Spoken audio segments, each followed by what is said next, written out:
Okay, welcome to another episode of Kuden Radio. Tatsujin Miller here from Warrior Concepts. Got Sensei Alexander there in the alcoves.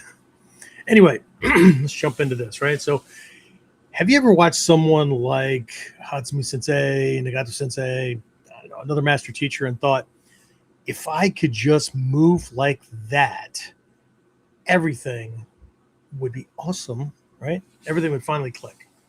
I know I have. In fact, I think almost every serious martial artist has had that thought at least, well, no, at least one time or another, right? Um, to me, it seems logical, right? I mean, after all, is that what we're aiming for, right? If someone has made it to a level of mastery, right, that we admire, right, that we strive for, then doesn't only make sense that the closer our movement looks like theirs, then the closer we'll come to, or we will have come, right, to their ability. Right? Makes sense on some level. Makes sense, right? But over the years, and especially after decades of going back and forth to Japan, training with other master teachers, there, whatever, right? I started to notice something that changed the way I looked at not just the art, right? Not just martial arts, right? But learning, teaching, right? And yeah, even the kata themselves. So what I noticed was that many of the students that I started with, or that even started before me, right? Those who became the most obsessed with copying the right form, the official thing, whatever, right? Copying the teacher's movement often stop growing, stop progressing, right? And it wasn't because they lacked dedication, right? It was not because they weren't talented. They were, right? In fact, it's quite the opposite, right? Many were incredibly sincere, dedicated, and and serious about their training, right? They simply made one assumption that almost all of us make at some point, right? I've been around the block a couple of times. I think that the exception is an exception for a reason, right? It's just extremely rare that someone doesn't make this assumption, right? They assumed that the master's movement, the teacher's movement, right, somehow created or demonstrated the master's understanding. It's not that it doesn't, right? But they that was the perspective, right? That the movement somehow created or demonstrated the master's understanding instead of realizing that the teacher's understanding had created the movement. Those are two completely different paths, right? Two completely different things, right? They can seem to be the same on the surface, but they are not the same. And they produce two different end results. Because one of these leads to performance, as in, like, choreography, that kind of thing, right? The other one leads to mastery, right? And I know, right, depending on your definition of mastery, again, right, they can seem the same. And we could spend a lot of time defining what that word mastery means. But for this episode, we're going to simply keep it to one of these things being good at movement, right? And the other proficient at handling violence. Okay? So, in this episode, I want to challenge a belief that I think has quietly, subtly, I don't know, subconsciously held back generations of martial artists. Not just in the Bujinkan, not just in Ninjutsu, right? But across the martial arts world, right? And having been in the martial arts world since first starting in 1975, yeah, do the math. Anyway, right? And being through a virtual encyclopedia of martial arts and self-defense systems and comparing what I've seen based on the warrior protector's perspective, right? Of being able to actually use the art one has learned, right? And not bits and pieces of it, right? To actually survive real violence. I think I can confidently say, I think I can confidently make that claim. Okay. Are there exceptions? There are always exceptions, right? And here's the thing, right? Because if we misunderstand why we copy, we'll eventually stop growing. But if we understand what the past masters, even the current masters, right? Current teachers, are actually trying to pass on to us, right? Not just some cool moves, right? Not just some style that's better, quote unquote, right, than every other style, right? It's the coolest thing since Swiss cheese has holes, right? But also the way they perceive things, right? So again, they're not just passing on moves, right? They're passing on the way they perceive things, the way they thought, the way they think, right? And the way they process the information that's available to them, that comes in through their senses, right? But if we understand those things, we'll begin seeing lessons that have been hidden inside familiar techniques all along, right? We'll stop seeing techniques as beginner techniques, intermediate techniques, advanced techniques, and realize that the technique teaches certain things to beginners, certain things to intermediate people, and certain things to advanced people. Okay? Right. So that's our focus, right, for this episode. And yeah, we'll talk about that and more after we get started. So, the big question is this: how are self-defense and success-minded people like us, concerned citizens worried about protecting ourselves, our loved ones, and the things we care about from the monsters we know exist in the world? How do we train in a way that gives us the skills, knowledge, and understanding we need without becoming paranoid fighters or killers ourselves, and yet still allows us to be the hero protector the world needs us to be? That's the question, and this podcast will give you the answers. My name is Jeffrey Miller, and welcome to Kuden Radio. Real training for real people in a real world. All right. Here we are. All right.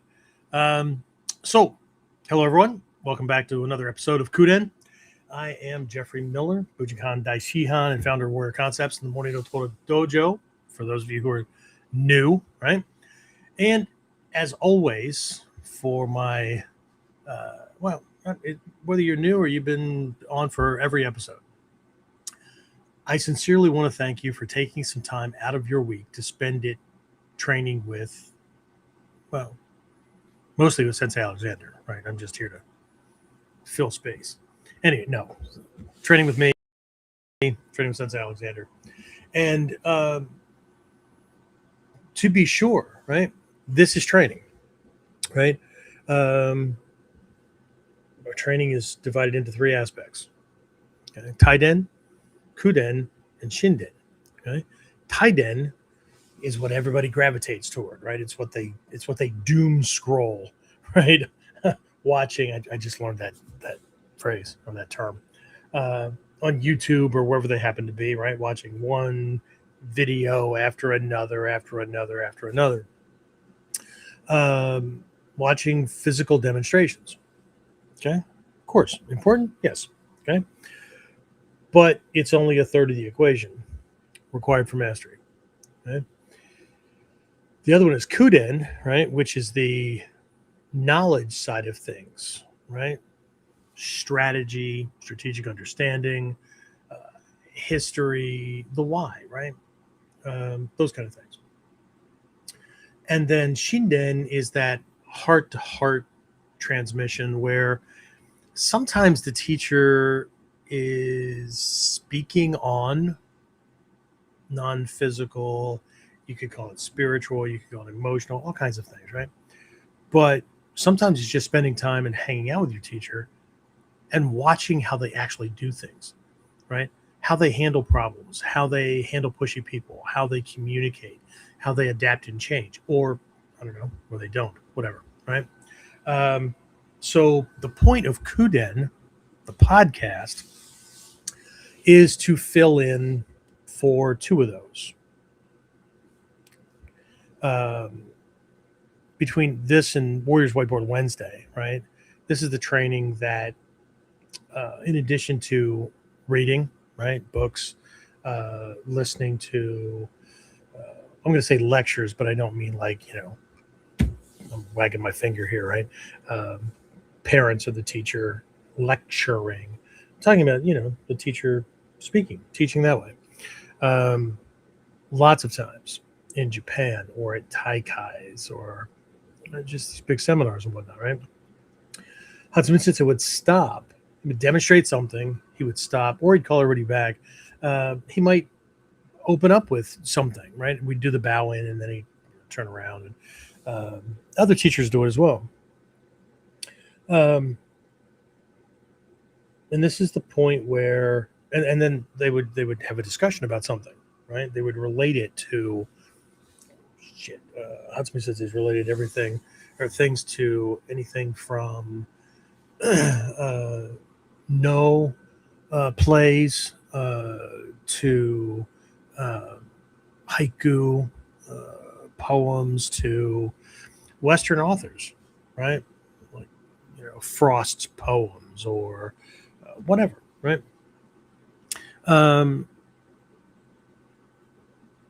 Because it's that side of things, right? But I know people, and I've never been one for this, right? Not the speaking part. I'm good with that, right? I'm talking about what I'm going to say now, where they, if they're in the seminar or the classroom or whatever, they mentally check out. They start looking around at other people, obligatorily, nodding, whatever. But they're really paying attention to something else. Who knows? They could be picking skin off their finger. Who knows? If they're watching a video, they'll fast forward. Okay. Or that's the time for the potty break or whatever, right? Because they're really just there for, the cool moves. But this is important stuff, right? It puts context into the why we do things, right? Making sure we're not making certain errors, getting the principle and understanding that it's not limited to just fighting or martial arts or that kind of thing, right? So anyway, right? So we have this, right? This is training. If you're showing up for this, or you're listening, I don't care, right? You're listening in your car, you're listening in whatever context, right? Or you actually show up. It's training, right? Just like Whiteboard Wednesday. When we do that, right? That's the bridge between this and the Taiden. That's the strategic side of the Taiden, right? It's the why it works. It's putting context to technique, right? So we'll talk about some of that stuff. I'm probably not gonna mention Whiteboard Wednesday or anything like that, but just understand the purpose of the class or the lesson. And I get it; it's fashionable in the martial arts that we're attracted to the physical moves. We put a lot more value into that because some miscreant is jumping us, and we're gonna wipe the floor with his ass and call it a day. But warriors and fighters are not made of the same material. They may do the same kind of things in very particular areas of life, certain types of problems and whatnot, right? But that's where the similarity ends, because as a person, the way they live their life, the way they handle challenges, problems, those kind of things, it's not necessarily the same. All right. Anyway, that being said, welcome to another episode. Where are we? Episode 314, I think. Yeah, 314. So, whether you're watching this live, catching the replay later, in my future, or you're listening to this as a podcast while you're driving, walking, training, whatever, right? I appreciate you being here. I really, really do. If you're joining us live, I'd love to know where you're watching from, right? So go ahead and drop your location in the comments. And as always, if questions come up while we're talking, just post them, right? Post them as well. Don't hold on to it until I ask for questions, right? Sensei Alexander James is your intermediary, right? He's the translator. He's also the Fudo at the threshold, right? He's the guardian at the gate to keep problems that occurred in the past from happening again, where somebody decides to, try to hijack the conversation, hijack the chat, whatever, right? Anyway, so I will pause at several points throughout today's discussion so we can look at some of your comments and explore them together. All right. Before we get started, again, as always, if you find value in these conversations, please just take a second to click like, subscribe to the channel if you haven't already done so. Share this episode with another serious martial artist or warrior protector. Of course, not now. You have to wait till we're all done. But anyway, there it is, right? And again, I'm not asking for this because I'm chasing numbers. I'm asking because YouTube and Facebook and where else are we? X, other places, right? They use those interactions to decide who else might benefit from this type of discussion. Okay. So every like, every comment, every share helps place these lessons in front of people who are genuinely looking for something deeper than just another technique video. Okay. All right. That being said, who's on, James? Who should I say hi to? Or you just tell me who's on and I'll decide right now. While I'm waiting for that, check out the cool shirt, right? My friend Victor, he was in Japan with us, right? He's got Florida Budo. Just had new shirts made. You can see that, right? Bujinkan, right? The Bujin, right? 9 lineages. It says Shiki Hanami Tsudakumyo on the back, right? Cool shirt. Cool shirt. He's got other ones that are this color yellow, and then the text and whatnot that you're looking at is in purple. So really, really cool shirt. Thanks, Victor. I appreciate it. Anybody that's looking to, I don't know, I think he has them for sale. So, you can go on. I know he's on Facebook several different ways, but Florida Budo is where I'm going to point you to, right? I think he's at, is it Florida Budo at outlook.com or out something like that. He sent me a card. It's at the dojo office, right? I'm at my home office at the moment. But anyway, if he's on, maybe he'll pop something in the chat so that folks know where to get a cool training shirt. I've seen Hatsumi Sensei wear these colors and stuff like that, So now my shirt is the color of Hatsumi Sensei's hair. And anyway, all right, what do we got? Who's on? We got Terrence, Kyle, Trinity from her kitchen. The Trinity had a class tonight, so she wasn't showing up for Mondays. And Alan, who is undoubtedly in the comfy chair. Yeah, undoubtedly. Yep. Maury, Kevin Hartwell from Western Washington State. Hey, Kevin. And welcome. Nick Tomlinson from New Zealand. Awesome. Very cool. So Kerry's not on yet? He's from New Zealand as well. Not yet. No? All right. Fair enough. I didn't want to talk to him anyway. Trendsetter class ended anyway. Oh, fair enough. All right. So Trinity, like I'm proud of all my kids. She's now a published author. She's pull up the thing, some journal of for spooks and spies and influencers and stuff like that. So she's working on another one at the moment, I think. So yeah, it's all good. She'll be in for class tomorrow unless she lied to me, forgets, or some major catastrophe happens. So anyway, all right. Dave, That it? We're good. Dave, and Jared just checked in, and Cool. Alan confirmed he is in the masterful comfy chair. It's been upgraded. I hope someday. No, I don't. I want him to come to class and stuff. But, one of these days, that chair's gonna eat him. It's just gonna be like a Twilight Zone thing. And I want pictures. You know what? Screw pictures. I want video. Right? He's learning how to defend against murderous killers and stuff. Let's see him. Let's see him reenact a Monty Python's episode. Right? How to defend yourself against a comfy chair. But what about a chair? Remember that one? Oh my God. The chair. I love British humor. Oh my God, that's awesome. All right. So, all right. Just trying to get serious. Anyway. All right. Thanks, James. That was awesome. Okay. So, wow. Let me bring up my notes here. Get to the right spot. Maybe not. All right. So, okay. So today's episode, like the occasional one or two here or there that I've done, maybe, this one has the potential to make some people uncomfortable. Okay. And not because I'm going to be attacking anyone, not attacking any organization, and I'm not attacking any way of training, right? Far from it.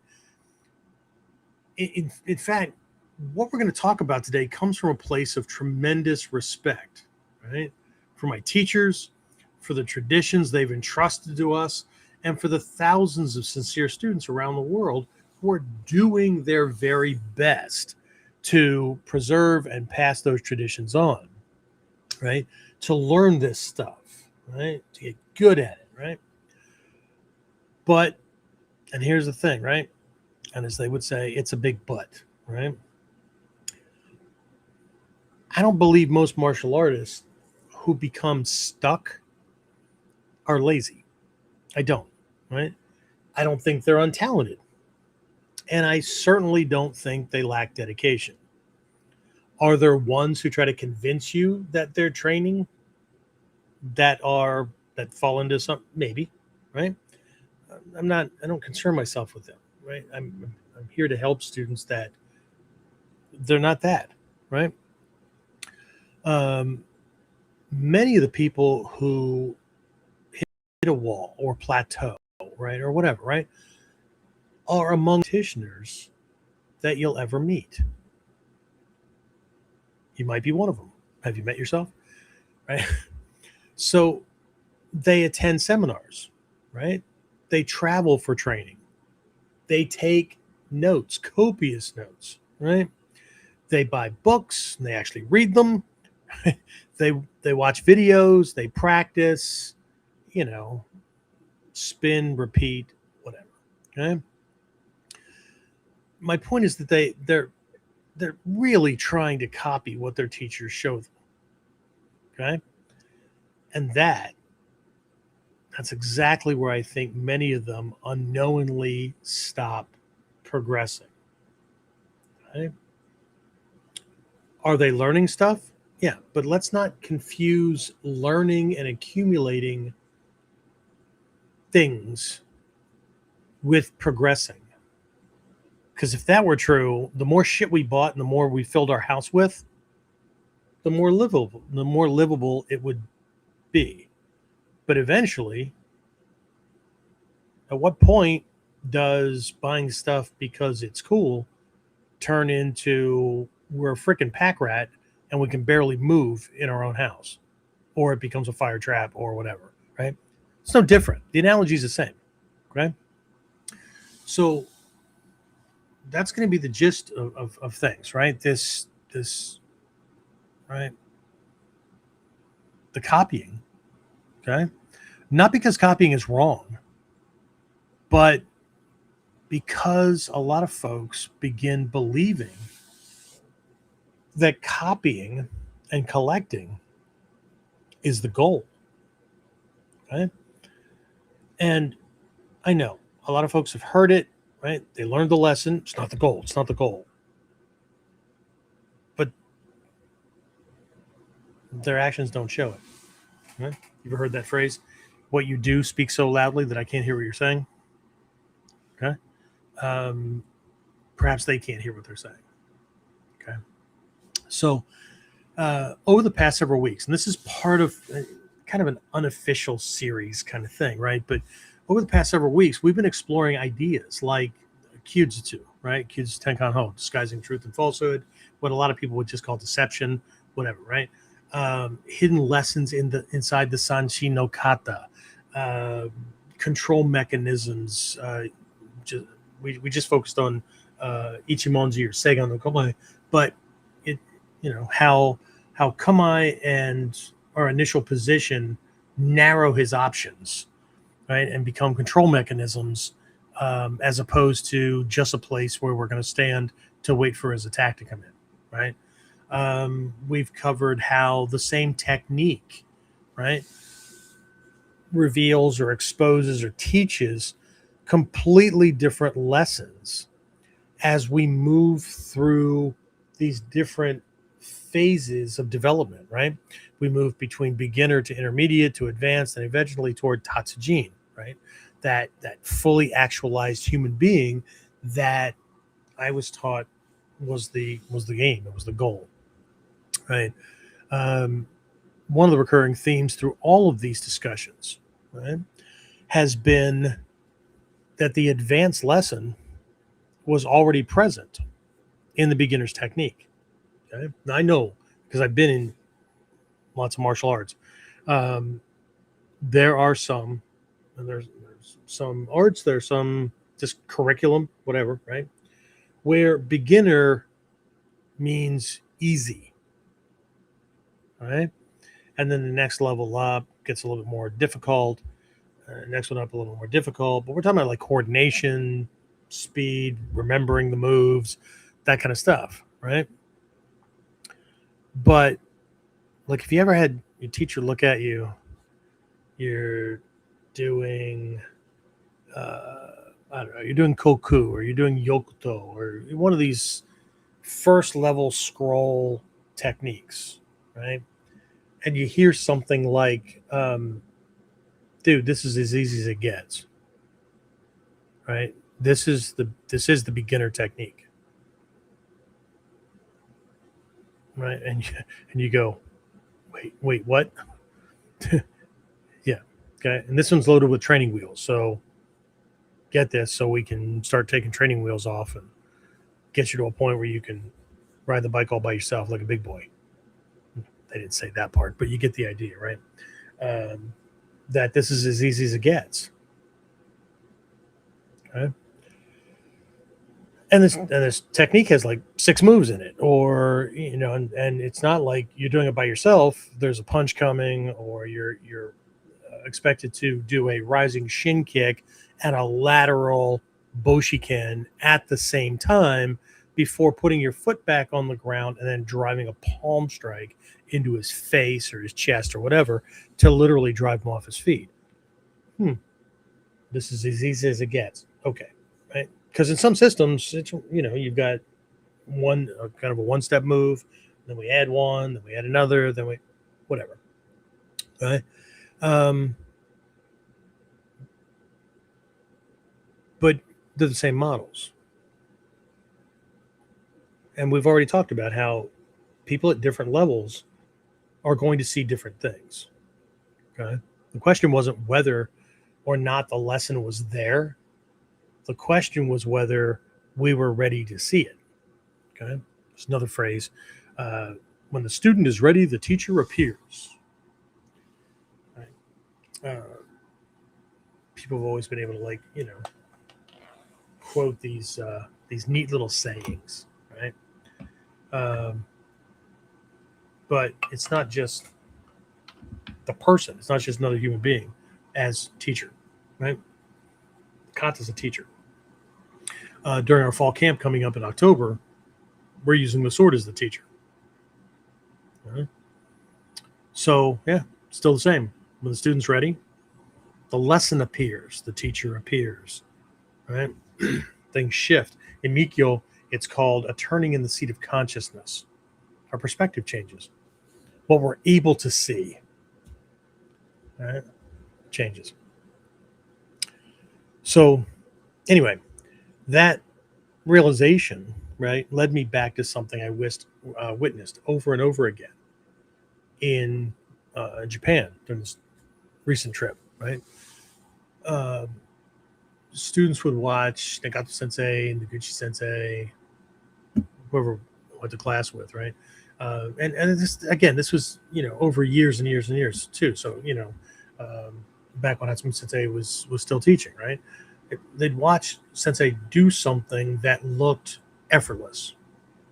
Sometimes would look almost impossible, right? Then they'd spend the rest of the seminar or the class or whatever trying to make their movement look like his, right? And I understand why, right? I did the same thing, right? Most of us did, right?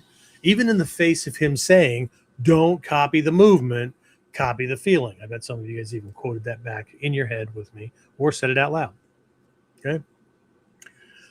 It seemed obvious to still copy his movement. I mean, if the movement works, copy the movement, right? Okay. But somewhere along the way, something else, right? Another question began bothering me. Right? If simply copying the movement was enough, why did Hatsumi Sensei keep telling us, or whatever, right? Shrei Sensei used this over and over again in class this time around. Whatever, right? Go back home and work on it to figure it out, right? Or he would tell lower level students, right, to go home and train with your teacher so that they could teach us what we needed to know to understand what he was doing. Wait a minute. What do you mean understand what you're doing? I can see what you're doing. I can make my body do that, right? Anyway, right?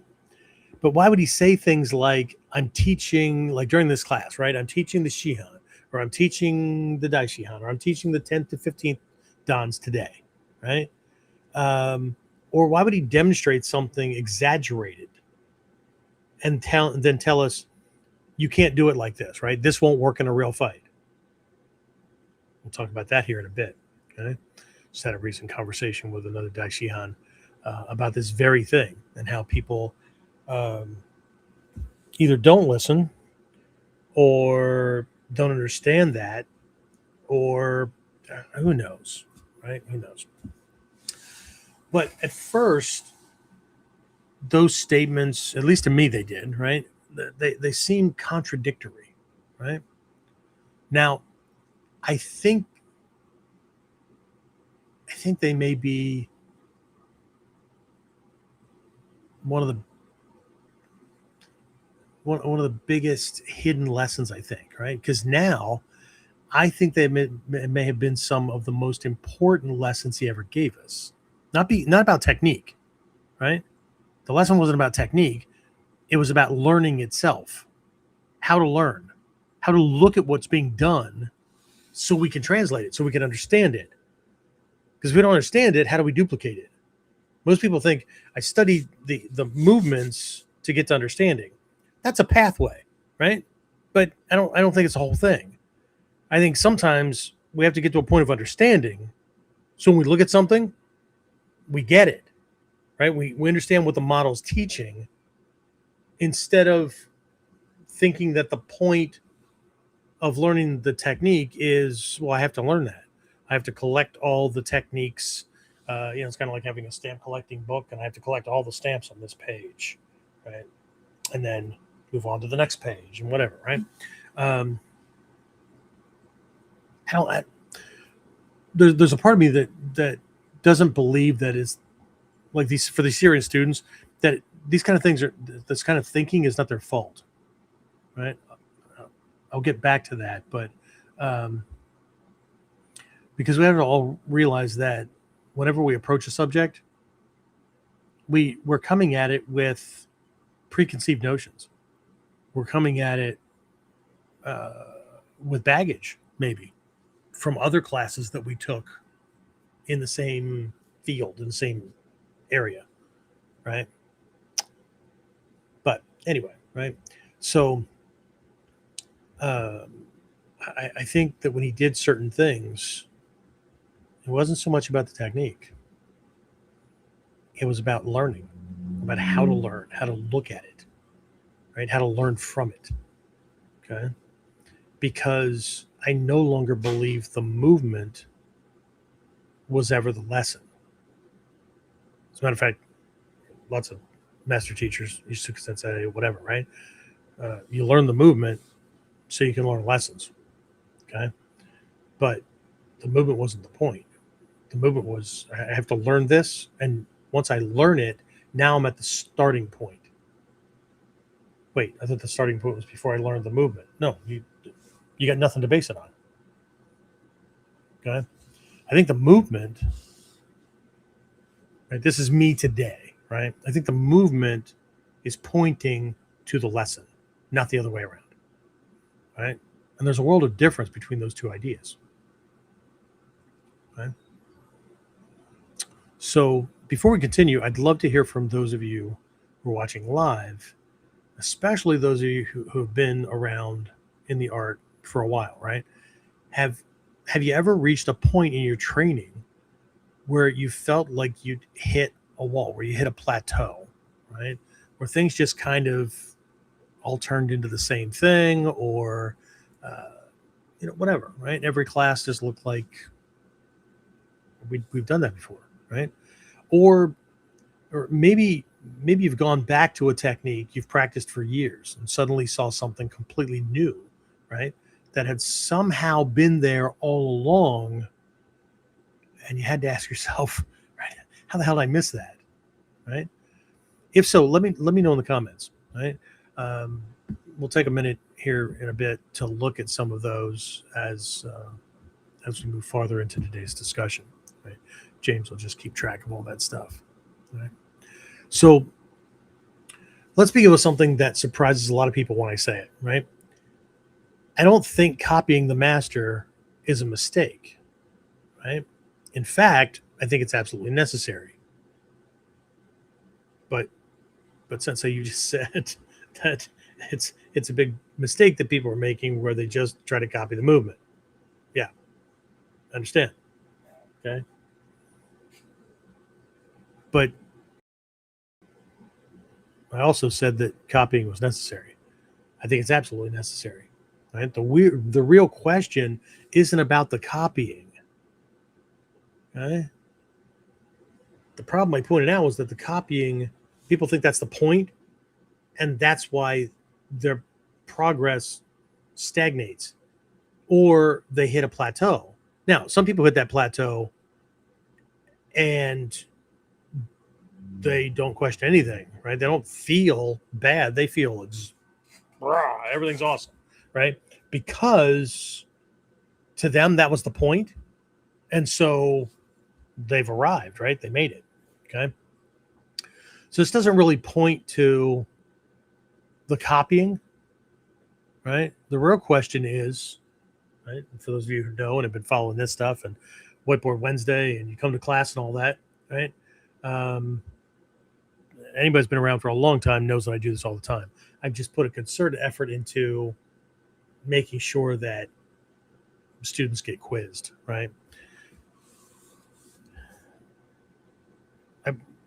It's about the questions, right? So the real question is the real question is not whether copying the movement is good or bad. The real question is, why are you copying the teacher? Okay, so let's explore that. Okay, but before we do that, James, anybody else check in Any questions, comments, any replies to my question? There was a check-in from just says check-in from a former student over on YouTube, Pines and Rivers, PA. And they also said, one time I attended a class and we were practicing grabs. It was a complex one. I thought I could copy it, but when it came to practicing it, I could not replicate it. I had trouble trying to learn. You want to give me a hint? How long ago was this? Tick, tick, tick. I'm closer to death now than I was a long time ago. And Trinity said, it's like learning in school. To learn to write, you need to learn to use a pencil, then how to write the alphabet, all that to learn how to read, then to understand the relationship of words to each other before you can ever hope to begin to understand concepts, writings, ideas, etc. Indeed. And Alan said, I think when a person tries to copy this sensei and or master, they believe they are doing it right. Past experience in other martial arts has led to me doing things I shouldn't have done because I wasn't ready at that current level. But you don't know that until you hit that wall, right? Hopefully you hit the wall in the dojo, and the wall isn't somebody's fist out on the out on the street. Anyway, that's why I always tell students, be very, very, very, very clear about the skills and techniques that you are good at, and the ones you're not so good at, right? And the ones you're still working on, okay? The last two categories there are not ones that you should be trying on the street, no matter how cool you think they are, right? Because it's not the dojo, right? When I say the skills and techniques that you're really, really good at, I mean the ones that you would trust your life with. Because from this perspective, from a Budo perspective, that's what you're talking about, right? It's about life and death. It's one thing to read those words in books, or to hear Hatsumi Sensei say it, or to hear me say it, or whatever. And it's something completely different to understand the gravity behind those statements. Okay? Which is why there's a lot of laughter and joking typically done in that I've noticed ever since I started in this art, right? It's very different from other systems, other schools. Everything was serious, everything was regimented, that kind of thing. But, you know, Hatsumi Sensei joking or whatever, right? Because this is what we're working with is very, very serious, right? And so there's this this yin yang thing going on, right? If we dwell on the seriousness, we can warp our personalities, right? Or we can scare ourselves right out of training.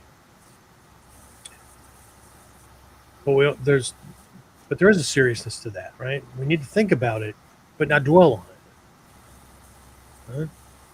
We need to remember that that's why we train. Okay. A couple of years ago, most of you guys probably know who Paul Massey is. He's got, is it a podcast even? It's these little snippets that I've seen, right? This was back during COVID. And he did one where he broke down a couple of lessons, insights from Nagato Sensei.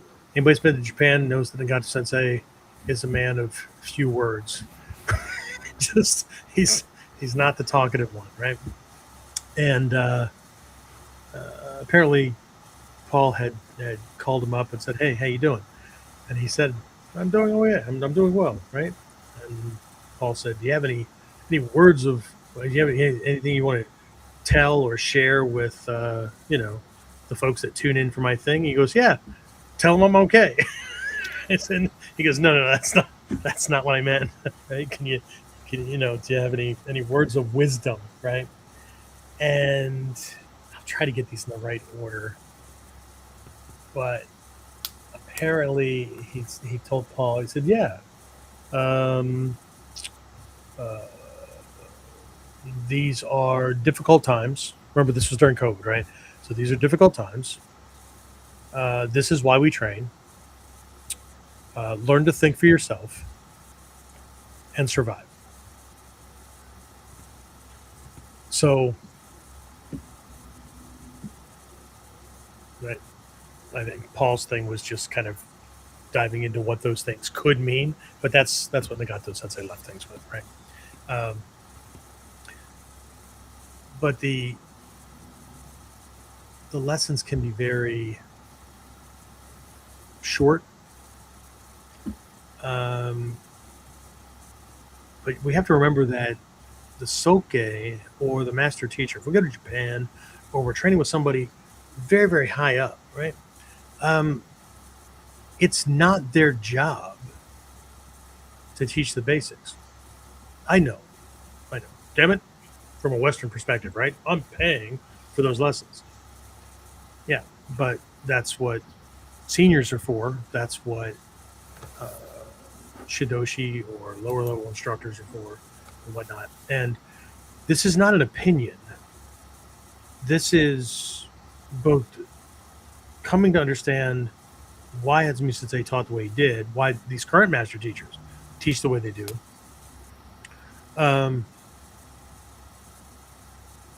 But having gone through it myself, that, like, if Hatsumi Sensei, we'll just use him, right?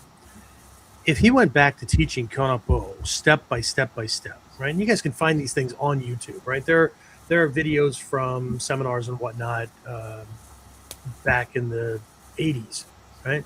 His movement was very different, right? And he was very different about, James, you know what I'm talking about, right? Mm-hmm. His instruction was very different, right? It's important to step here, get this angle, then you come in here, and you do this, whatever, right? In the later years and stuff, when he was covering things from much more of a principle-based, conceptualized kind of perspective, if he would have gone back to doing that same kind of thing, his abilities would have suffered. Okay? Because what I watched over the decades was him dropping more and more of that which was not necessary. And I'm not talking about dropping things because he didn't think it was necessary. I mean, once he really mastered timing, distancing, angling, those kind of things, right? Flow, those kind of things, he needed formal kamae less and less. So he just moved around in Shizen a whole lot, right? Everybody tried to copy that, right? Except he wasn't moving around in Shizen, he was moving around in Shizen Tai. What's the difference? Go through the process. You'll understand it. Because reading it is not the same as going through it and understanding it. Right? Once he was able to do those things, he no longer needed a kamae that also acted as a shield, that also acted as a barrier. Because the space between him and the other person, right? Controlling the kukan was no longer an instruction. It was a lived reality. I don't need certain kamae. I don't need to take up certain positions if he can't hit me anyway. Right? But trying to copy that without having gone through the process that produced it, that's a crapshoot. We call that guessing forward. Okay? It's not a bad way to go if you're extremely intuitive and you're a prodigy, which we all believe we are. But you know what that makes us, right? If we all think we're unique, what are we, James? Average. Right? If everybody thinks they're unique, then they're all the same. Okay? So anyway. All right. Get back over to my notes. Keep on going here. Let's see. All right, let's keep going with things, right? So, what I finish up with, James? Oh, yeah, the question, right? Why are you copying? Not whether or not you should be. The question is why. Okay? because Sensei said so, and he'll kick my ass if I don't, or kick me out of class. Okay, well, if that's your reason, then it doesn't really matter who you train with. And if you need somebody to be your babysitter, whatever, not you guys, because you're all enlightened. But anyway, so the question is why? Why are we copying? Not assuming that that's the point. Those are not the same. That's not the same mental process. Okay. So we actually, well, let's start this way. That's probably not the answer that many people, many listeners would have expected, right? Me answering a question with a question, right? But after hearing the title of today's episode, right, some people probably assumed I was going to tell you to stop copying the teacher, right? Because, again, they're going to guess into that, okay? Why copying the master won't make you one? Why copying the master won't make you a master? Okay? I'm not telling people to not copy the teacher. In fact, I tell you almost the opposite. Okay? You have to copy. You just have to understand why you're copying. And those are two different things, two very different things. All right? So think about how every human being learns. Right? Trin brought this up. Okay. A child learns to speak by copying, right? They learn to walk by copying. They learn to write by copying. Artists copy, musicians copy, craftsmen copy, apprentices copy, all that, right? Surgeons observe senior surgeons, right? Pilots trained under experienced instructors, right? Nobody begins with creativity. Nobody begins with absolute freedom. We know what that looks like, right? A kid brings home a art thing, right, from kindergarten. Look, Mom, look, Dad, right? And it's just colored scribble lines on the paper. But what do? Well, that's awesome. Yeah, great. I'll hang that up on the, right? That kind of thing, right?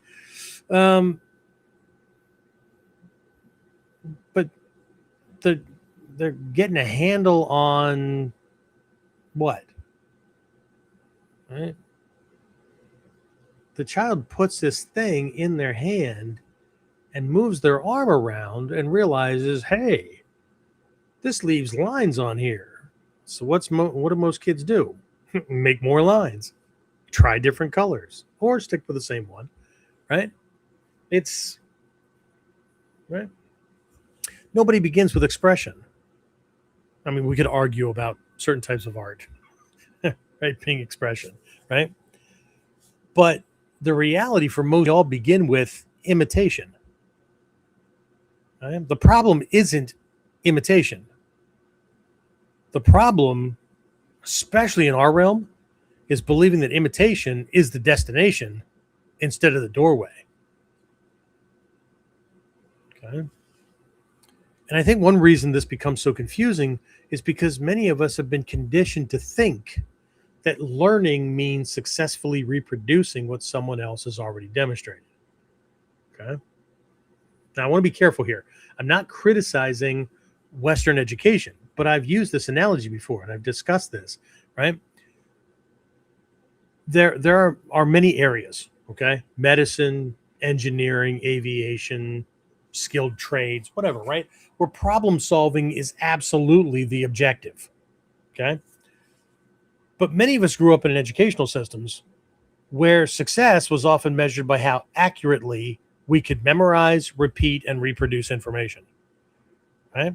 Learn the material, pass the test, move to the next chapter, okay? And I think that mindset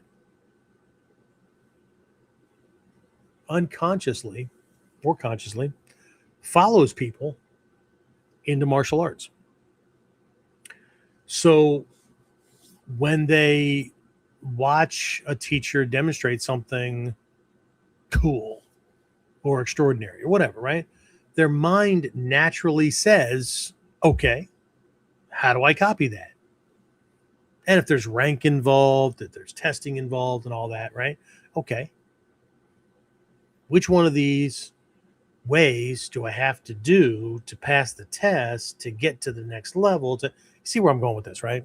Okay, so they're asking, basically, how do I copy that, right? Instead of asking, what was Sensei trying to help me understand? Right? And again, those are two completely different questions. Right? Now, add another influence. Many people come into the Bujinkan, many people come into Ninjutsu, right, from martial arts where precision of form was the primary goal. There's nothing wrong with that. Right? Those systems preserve tremendous knowledge through what I would call disciplined repetition. Okay. But if you've spent years believing that success means making your movement look exactly like your instructors, right? Memorizing 5-step patterns, 46 move pattern, whatever, right? It's only natural that you'll bring that same expectation into Hatsumi Sensei's classes, into, this kind of training, right? Right or wrong, you'll assume if I can't move like him, I'll eventually become, or I'm sorry, if I can move like him, I'll eventually become like him. Again, it's perfectly understandable. I thought that too. Most of us did. Right? And then there's something even more human, right? Respect, admiration, maybe even a little hero worship, right?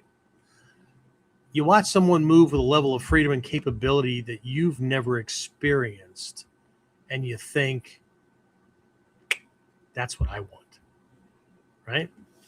So you copy what you can see, right? But here's the problem. You're copying what? You're copying the result, not the process that produced it. Right? And that realization changed everything for me, because I began asking myself, where did that movement come from? And I don't mean which lineage, which Den scroll, whatever, right? Did Hatsumi Sensei wake up one morning suddenly moving like that? Of course not, right? Did Nagato Sensei? Did Ishika Sensei? Did Seno Sensei? Did Oburi Sensei? No, right? Those movements are visible expressions of decades of study, of investigation, decades of failure, decades of refinement, decades of asking better and better questions, decades of testing, right? What if we try this? Oh, well, then I eat a fist and have to get my lip to stop bleeding, right? The movement didn't create the understanding. The understanding created the movement. Right? And that's one of the central ideas I hope you take away from today's discussion. Right? So let me give you an analogy. Okay? Bunch of years ago, and this is where I think what Trim was hinting at, because I use this regularly in the dojo. I was, either way, right? I was thinking about handwriting, right? When we're children, we begin with what? We begin with block lettering, right? We begin with, what do they call that? Block script, whatever, right? Every stroke is separate, right? It's either a line, right? Vertical, horizontal, or diagonal, and arcs or circles, right? If we're making O's, right? But every stroke is separate. Every line is deliberate. We're copying. Sometimes we even start off with these like worksheets, right? Where the letters are made of these dashed lines or dots or whatever, and the child traces it, right? And then eventually those things run out. There's just space where they're supposed to write it again and write it again and write it again, right? Well, the worksheet is laid out the way it is because the dotted lines give them a form to trace. Okay, well, do they need 10 of these things? Couldn't, they just do 3 and then write no, because the dotted lines or the dashed lines or whatever aren't about writing the letter.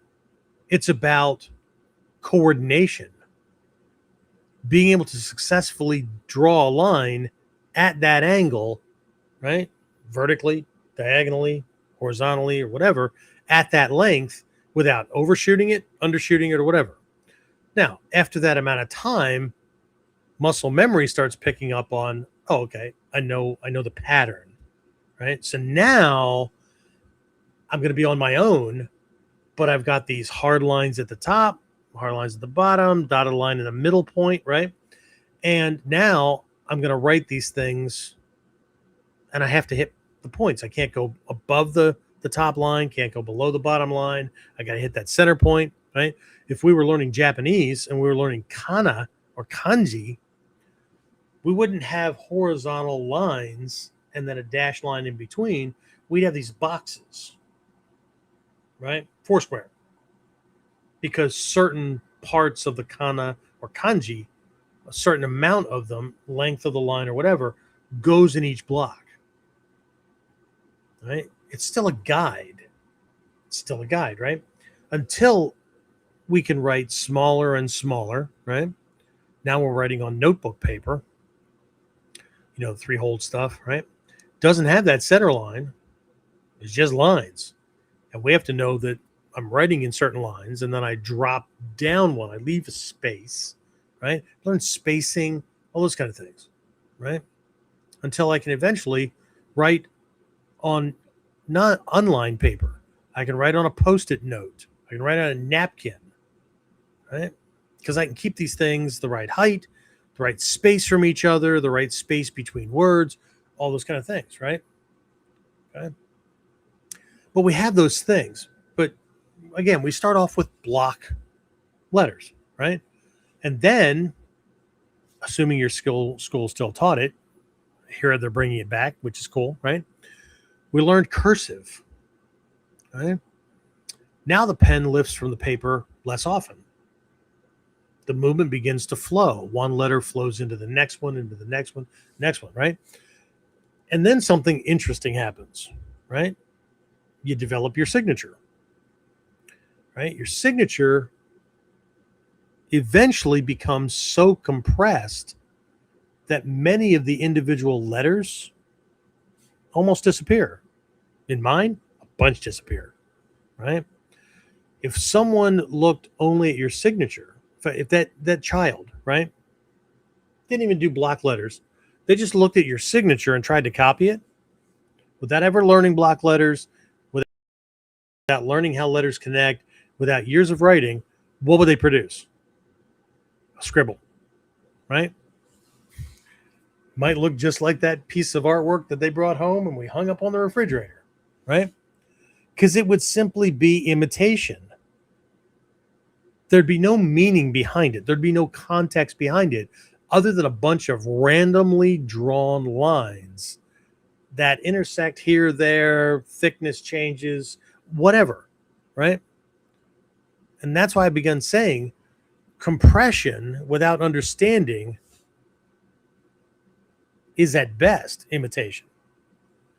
Compression with understanding is mastery. Okay? And exactly the same thing happens in the martial arts, right? The beginner's movements are often larger. They're clearer, they're more obvious. Not because they're better, because they're easier to see, right? And over time, unnecessary movement disappears. Not because someone decided smaller looks cooler, right? It disappears because understanding has eliminated what no longer needs to be there. That's a huge difference. And if we're in this for warrior protector skills, then we understand that we can't be doing big, obvious fucking movements, because the bigger and the more obvious it is, the easier he can stop it, avoid it, whatever, right? Because it stops being about the movements and it starts being about what the movements have to do, right? In the beginning, It's about getting the technique right. It's about getting the throw on the person. It's about landing the shot, right? But eventually it becomes about the way I deliver this and what I do before it has more to do with whether or not it's going to land and whether or not it's going to have any power or be significant or get things done in the way I need it to be done than whether or not the shot's going to land. The shot's going to land more often because of other things that demonstrations don't show, because we can't see inside the teacher's head. We can't see what they're looking at. We can't see what they're looking for. We can't see the assessment or the processing that caused a certain angle or whatever, right? We see uke nagash, and half the art calls it a block. Except, how the hell is it a block? You already got out of the way. What the hell are you blocking? It was never going to land. A block is a shield. Uke nagash isn't a block. It's an antenna. But until we understand that, we're going to be guessing about what we're doing with uke nagash, which points to another thing. Hatsumi Sensei and Japanese teachers using the word block when they do uke nagash. Well, if it's not a block, Sensei, why the hell do you use the word? Because that's the quickest way to get somebody to just do this movement, and it's a place to start. Because if everybody's going to call it a block, well, some of these people are going to call it a block, but other people know what you're actually doing. Then to those people who actually know what you're doing, doesn't matter what you call it. I had a teacher one time that when somebody would ask what the name of a kata was, he goes, I don't give a shit if you call it Betty or Barney or Fred, or as long as we're on the same sheet of music, I don't care. Well, that really poked a hole in some people's egos, because they needed the Japanese names for it to feel special. That's not what makes it special. Even the names are an expedient. Right? So, anyway, let me pause again here for a moment, because I'd love to hear your thoughts. Right? Have you ever found yourself trying to make your movement look like your teacher's? Okay. I'm assuming the answer is going to be yes there, but what was your rank when you were doing that? Where were you in the process? Either in the process of like your progress through the ranks, or your process of learning and getting any particular skill or technique, right? Or, I don't know, perhaps you caught yourself realizing that something which looks simple at first, right? It finally clicked, right? You actually got it, right? That it represented years or decades of understanding that couldn't simply be copied with simple step 1, step 2 choreography. Okay. Anyway, just like before, go ahead and post your thoughts or questions in the comments. And again, we'll read through a few, and we'll get back to those. All right. So now, everything we talked about so far raises an obvious question. Those damn questions again, right? If copying is necessary, right, and it makes up the first part of the traditional Shuhauri learning framework, right? A traditional, right, copy or preserve, break, transcend learning framework, right? And if demonstrations are important, right, and it's how the teacher conveys the Taiden side of the art, all these things are true, then what exactly was Hatsumi Sensei doing when he'd perform something huge or exaggerated or sometimes almost theatrical, right? And then immediately tell us, you can't do this, right? This won't work in a real fight. Was he contradicting himself? Or was he teaching us something far more important than the movement itself? Okay, so we'll explore that next. But before that, James, anybody pop anything in there? Anybody share? Don't see anything for that one. There was Nick had put something in for the previous one. Okay. That one was last week. We looked at Kyojutsu Tenkan-ho in the Kata and found you really have to put yourself in the mind of an attacker for these techniques in the Kata to work. Indeed. Fun fact. I have, if you ever get a chance to look at the Japanese, or you're working with a teacher who has, you will find very few literal references to the word uke, to the term uke for your training partner. Yes, we use those in a dojo as an expedient, and the uke's job changes in different phases or in different types of training. But in the scrolls, it almost never says uke. There's a couple of references, usually, I think, Tagagi Yoshin, maybe a reference in Shinden Furoryu, because not all the kata are fight scenarios. Sometimes a kata is a drill, right? Even though it's called a kata. Okay, like the one in Shinden Furoryu, there's a kata called Shizen. It's a push-pull response drill, just teaching a natural response kind of idea. There's no takedown. There's no kick his ass or whatever. Now, can you add things to it to complete it and have people done that? Yeah, but anyway, what you see more often, and there's different words, and sometimes different words get used in the same description for this same person that we would normally call uke. Okay. But one of the most common terms that's used is teki, right? The enemy, okay? The attacker, the person trying to beat, break, or kill you, okay? Not training partner. Okay? And I that's a huge, huge thing, okay? And you're right. I found that my focus was different, and I find that more often than not, students' focuses are different between thinking of their uke as a training partner and thinking of their training partner as a techie.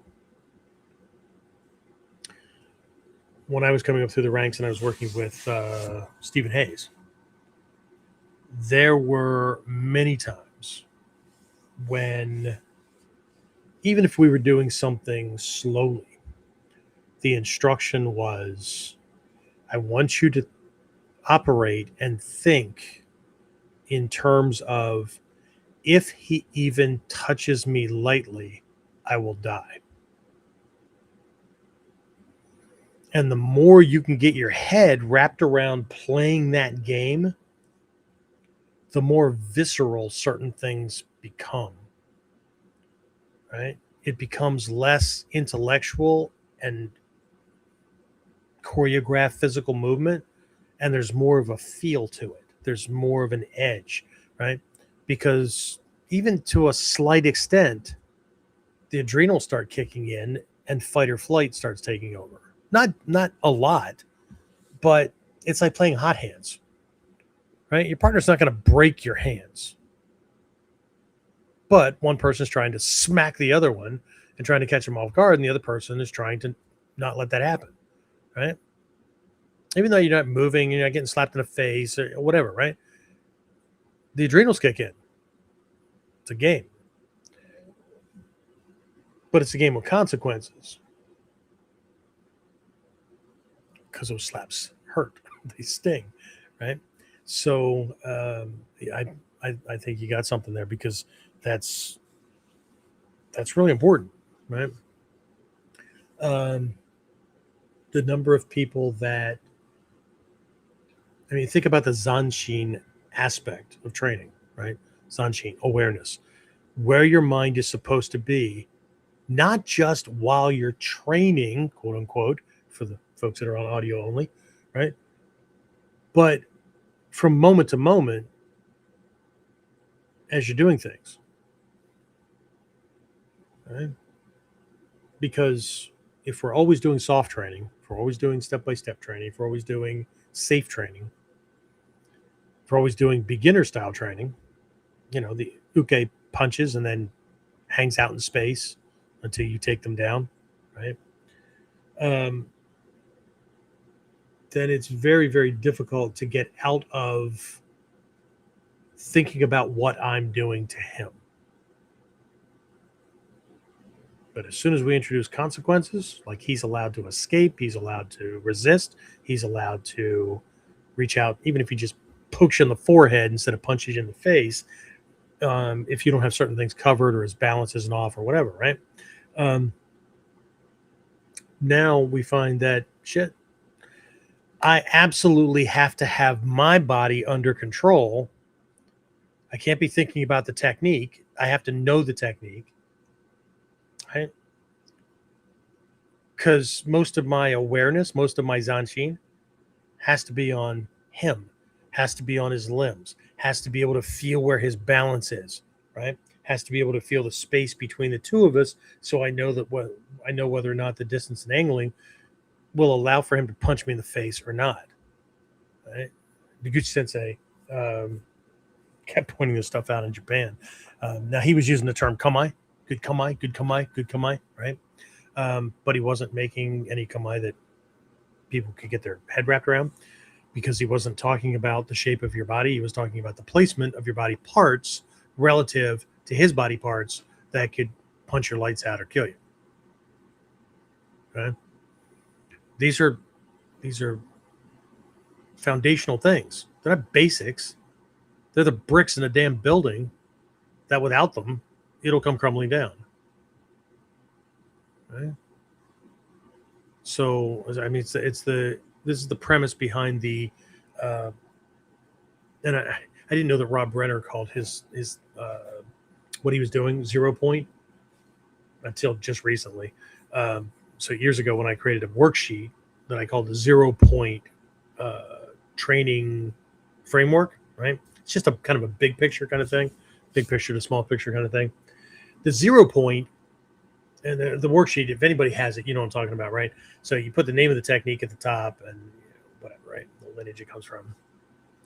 But there are 21 lines, horizontal lines on this worksheet. The top one is plus 10. Then there's a plus 5 lines down. And then there's a 0 line. And then there's a minus 5 and a minus 10. They're only the numbers are just there as an arbitrary indicator, right? You could write something else in there. Plus 10 is street ready. Okay. What goes on the 0 point line is the name of the technique you're working on. I don't care if it's Sanshin Sui no Kata. I don't care if it's Seion, Shiaku, Nichigeki, Goku, whatever, right? So all the lines below that are the things that you have to get right to be able to reproduce the model correctly. Okay? Just the standard model. Timing, distancing, angling, body alignment, kamai position, those kind of things, right? Are there always 10? No. It depends on how you're working on things, right? There could be 6, there could be 15, whatever, right? Depending on how what you can see or how finely you want to break it down. And then the positive numbers above the 0 line, above the kata line, is the things you have to train to get that street ready, right? Like, can it work better when he's resisting? Okay. Does it still work, or does it work better? Hint, hint, nudge, nudge. It's supposed to work better the more he resists.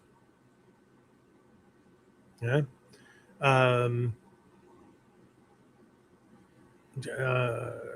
are some of the things?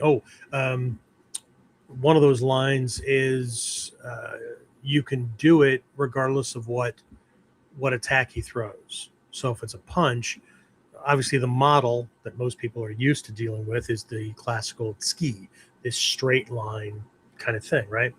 But it's not what the kata says. I know what people have written on a lot of these kata lists because they simply transcribed what they saw off the early Bujinkan videos that were released, or the way things were done in class in Japan. Sometimes they're described that, or sometimes it translates that way, but often they're not. And so the implication when they're not is that he might throw a tsuki, but he might also do a jab or a right cross or an uppercut or whatever. The point is I should be able to do that uke or that uke nagashi regardless of what he throws. That might require a distance, angle change or whatever, or it might just require that I control the kukan up front at the very beginning so that no matter what he throws, they will all enter the same space. No matter what he throws, the end point of that punch. See, beginners think about he's punching. Shit, how do I not get hit? But the advanced person, if he's punching me in the face, everything has to come into this. If I'm too close, it now broadens out, and that drastically changes the incoming vector.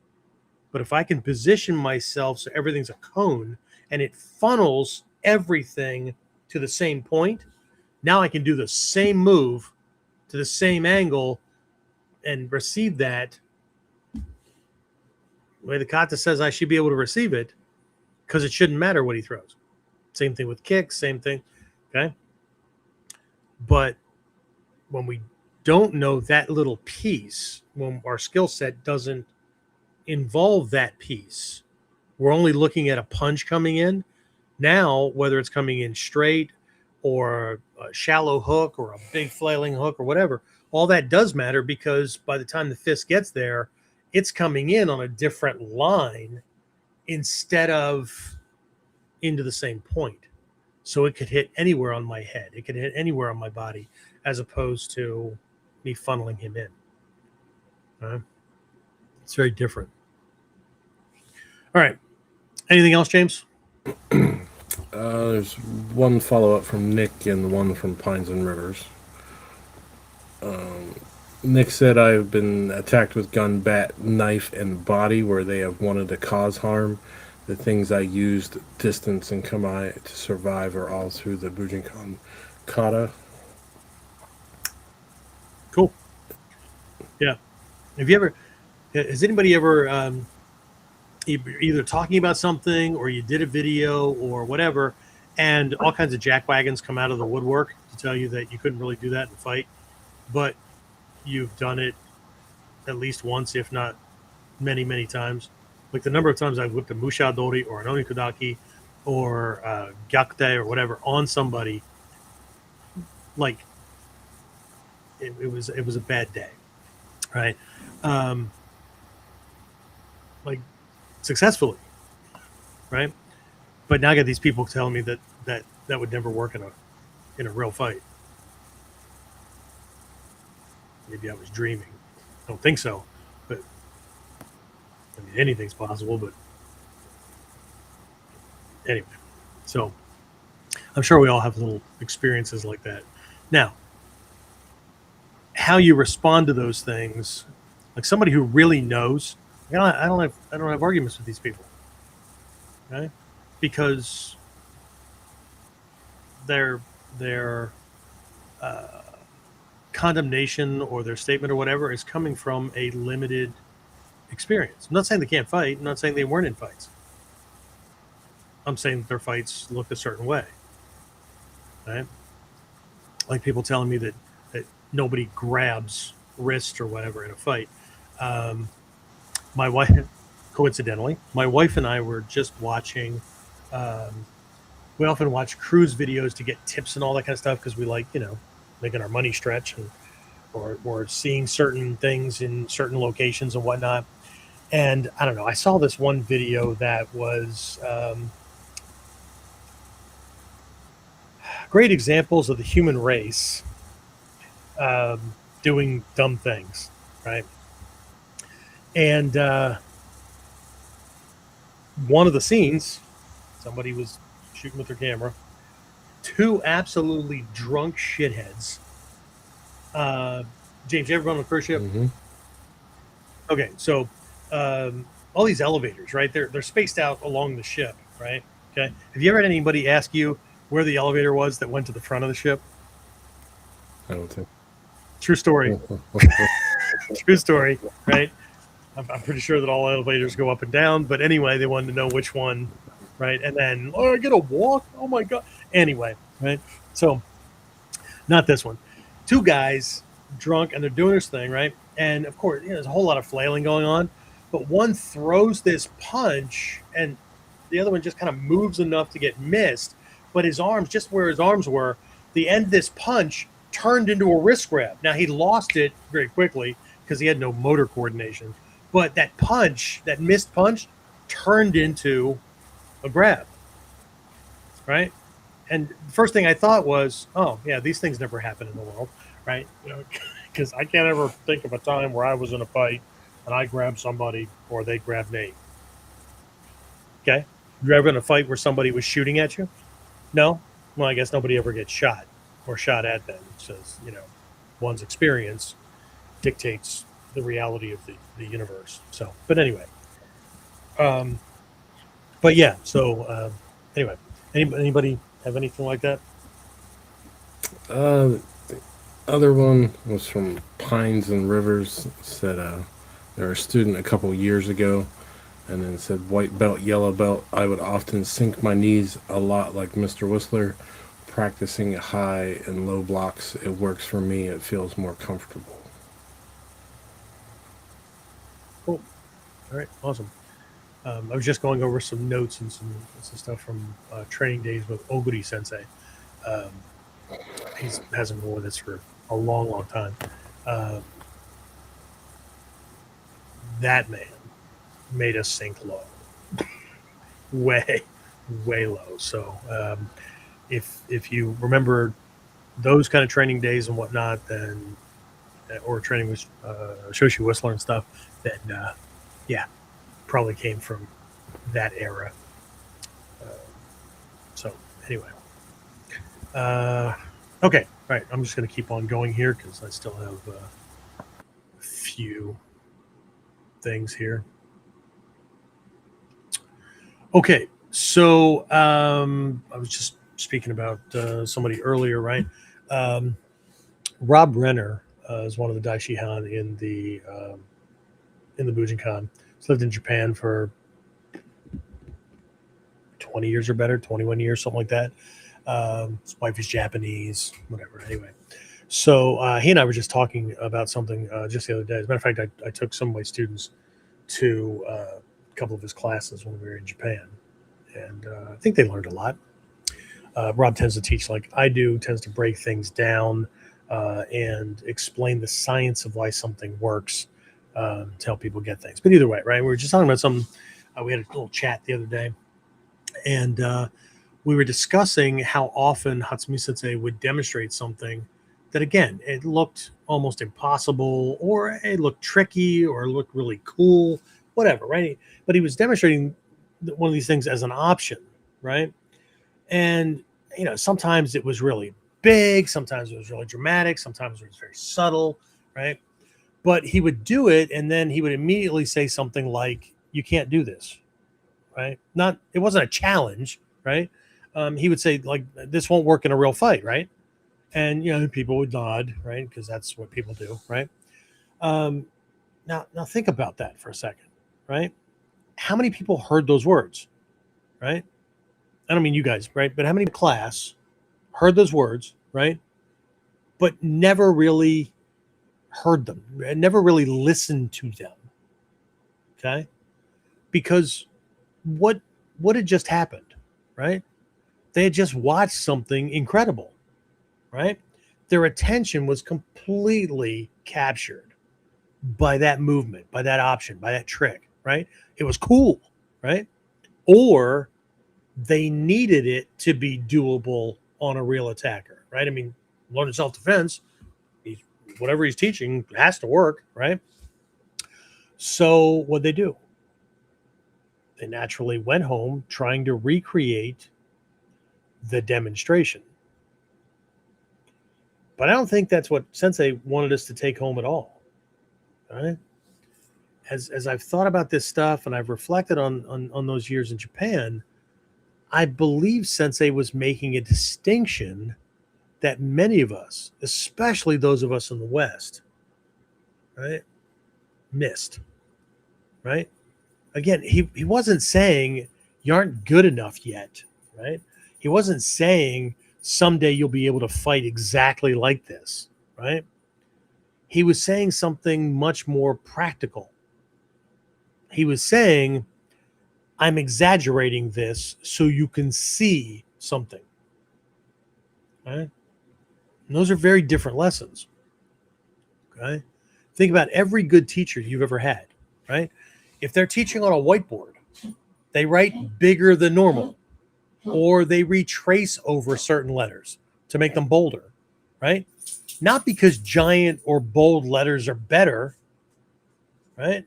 It's because they're easier to see. They stand out, right? Your mind is drawn to them, right? If they're teaching subtle body movement, right? Here in the martial arts, right? They often exaggerate it. Not because the exaggeration is correct for a combat situation, right? It's because the exaggeration makes the principle visible, right? If they did these things the way they're supposed to be done, you wouldn't be able to see them. And an attacker could feel them. Okay? So the demonstration is an educational tool. It's not in education terms, right? It's not the assignment, right? We're supposed to understand that before we can even begin to understand the lesson itself. Okay? We're supposed to understand there's different agenda behind a demonstration. Okay? The beginning stuff when you're learning uke nagash back into things, right? It's this big thing. I remember trying to do that stuff when we started speeding things up. This was decades ago. Trying to speed things up in the dojo, faster punches and whatnot. There's no fucking way I can make contact with a full speed punch that way, right? Well, that wasn't the point of it. The point of it was to get the angles right. Like tomorrow night,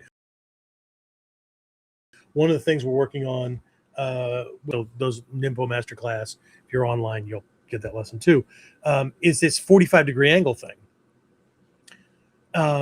Most people think that just has to do with like movement, right? The naname, the angling, right? No, everything's 45 degrees. The alignment off the shoulder to the arm is 45 degrees, right? The angle of my arm to the parts is 45 degrees. The angle forward off this, right? From elbow out, 45 degrees. Because that's, and again, it could be 30 degrees. There's a little bit of wiggle room in there, right? But there's this range there's this ideal that you shoot for, but there's this range because you have to find it on your body, right? But it's the place to start. Not because somebody arbitrarily made up this freaking 45-degree thing.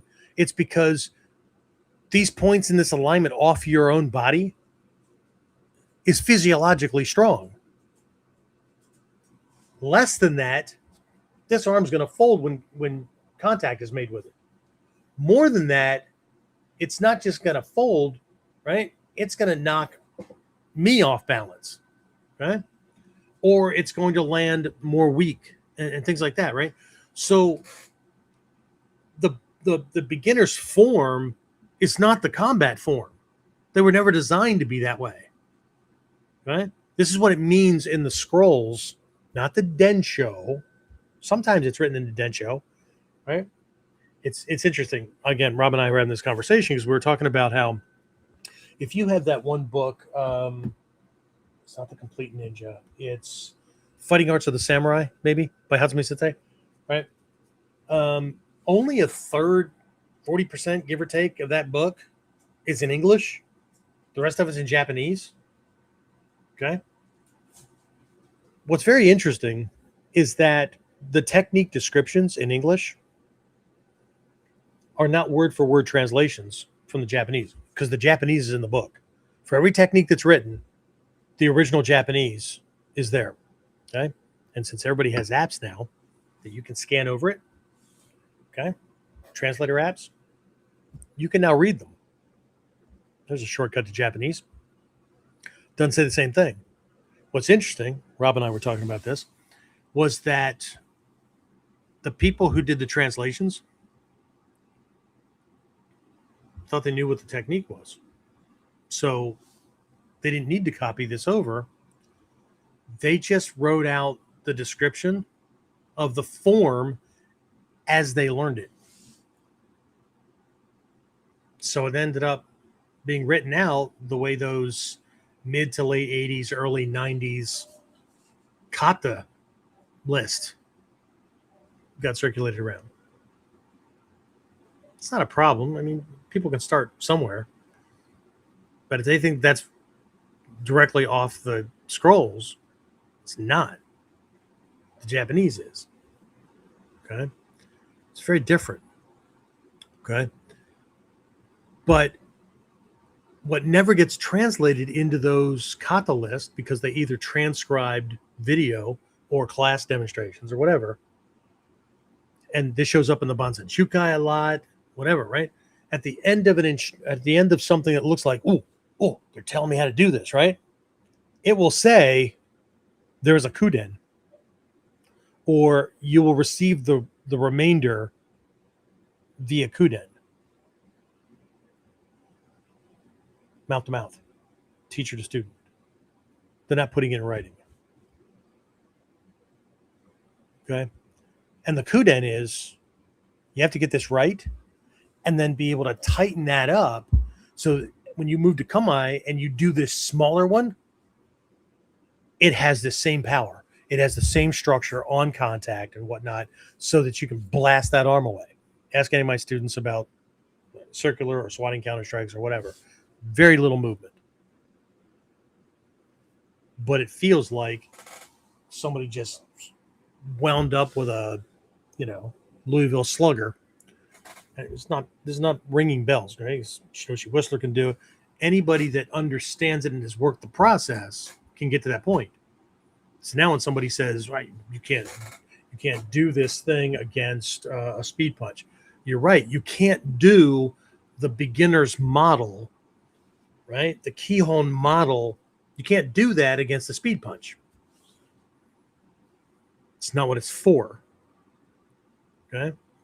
Which is where the problem comes in when people focus on copying or like a style-based mindset. Okay? There's no different than the problem with looking at demonstrations. Okay? Again, the demonstration is an educational tool. It's not the assignment. It's not what we're supposed to be doing forever and a day. Okay? Now, what I just said is not carte blanche to just go and make up shit. Well, I think it should be like this. Okay? Well, maybe it is. Probably isn't. Okay? So, again, we're supposed to understand that before we can even begin to understand the lesson itself. Okay? And I think that's one of the reasons Hatsumi Sensei would immediately say after one of these things, right? You can't do this in a real fight, right? Right? He was trying to stop us from making the very mistake that so many of us made anyway. Okay? We were confusing the illustration, right? The visible demonstration with the reality that we were training ourselves to be able to handle. Okay? It's kind of like a cat staring at a finger. Okay? Pointing, I want my cat to look at something, right? And the cat's staring at my finger, right? Because we're doing the same thing, right? We're confusing the pointer with the destination, with the thing that we're supposed to be looking at. Okay? And again, just another one of those realizations, right? That completely changed how I watched demonstrations. Okay? Now, it's not like I didn't start with that because I had to. Okay? What do you do with? Okay, so, but now I need to look between me and my partner. Okay? So that was the easy part, right? But I stopped asking, how exactly did Sensei move, right?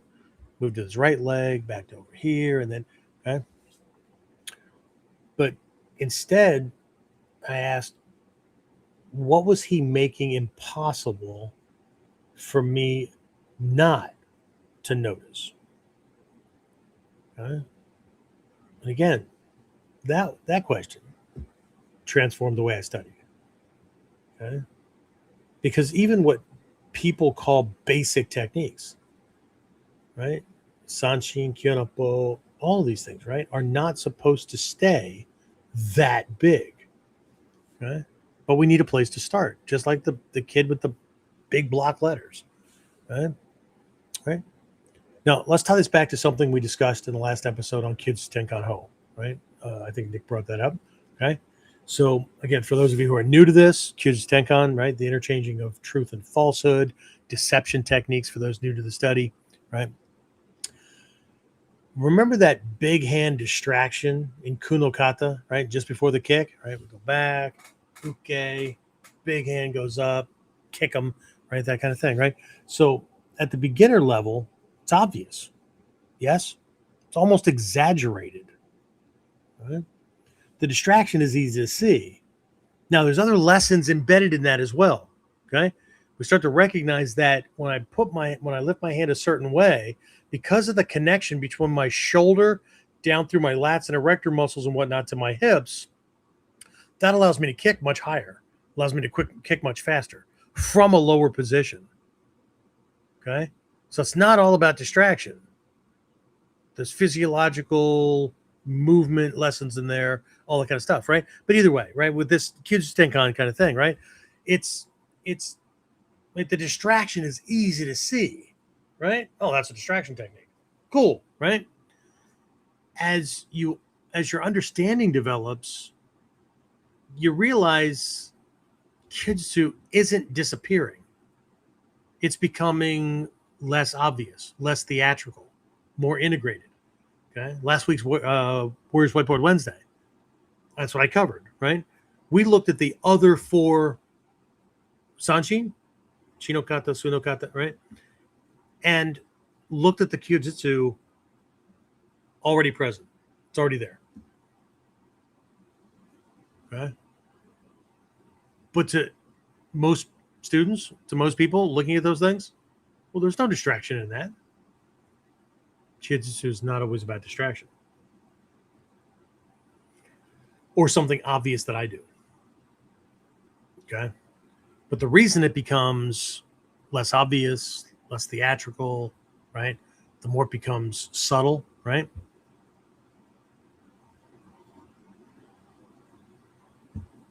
The less he'll see it. The less he'll know that you're doing anything.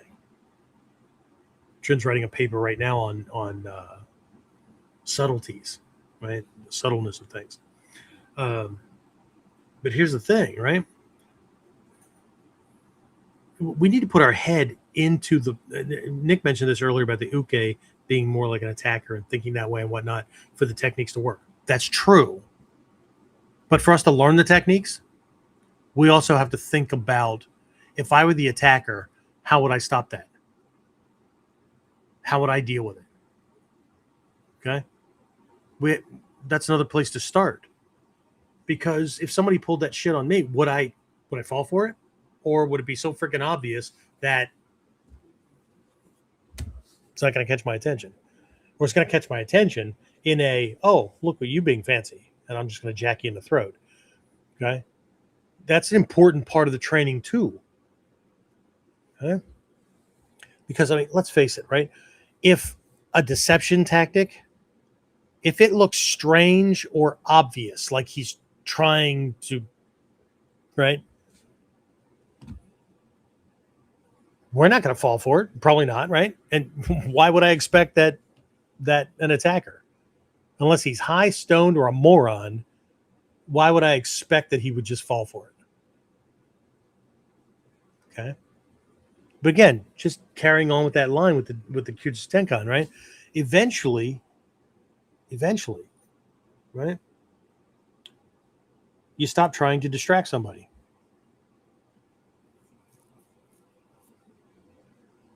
Because people are employing Kyujutsu, this, they don't know the difference between truth and falsehood, right? Or they're lying, or they're manipulative, or whatever, right? All the time. People do this shit all the time. Once you understand this, you will not be able to see it. Okay?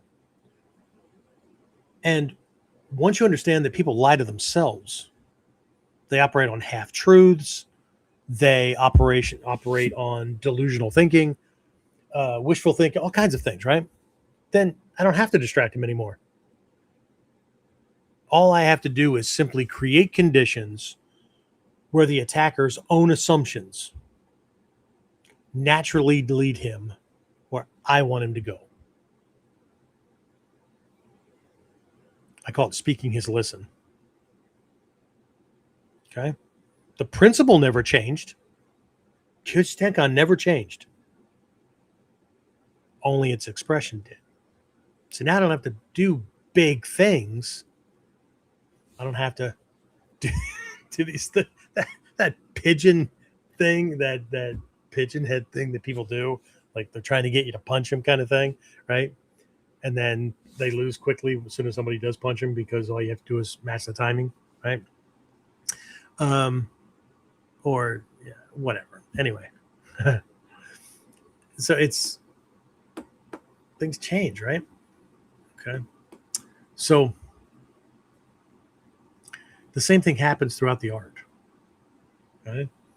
But rather than thinking that it's something special, right? Something it's unique to the art, right? You end up seeing it for what it is. It's natural, right? Again, take your handwriting.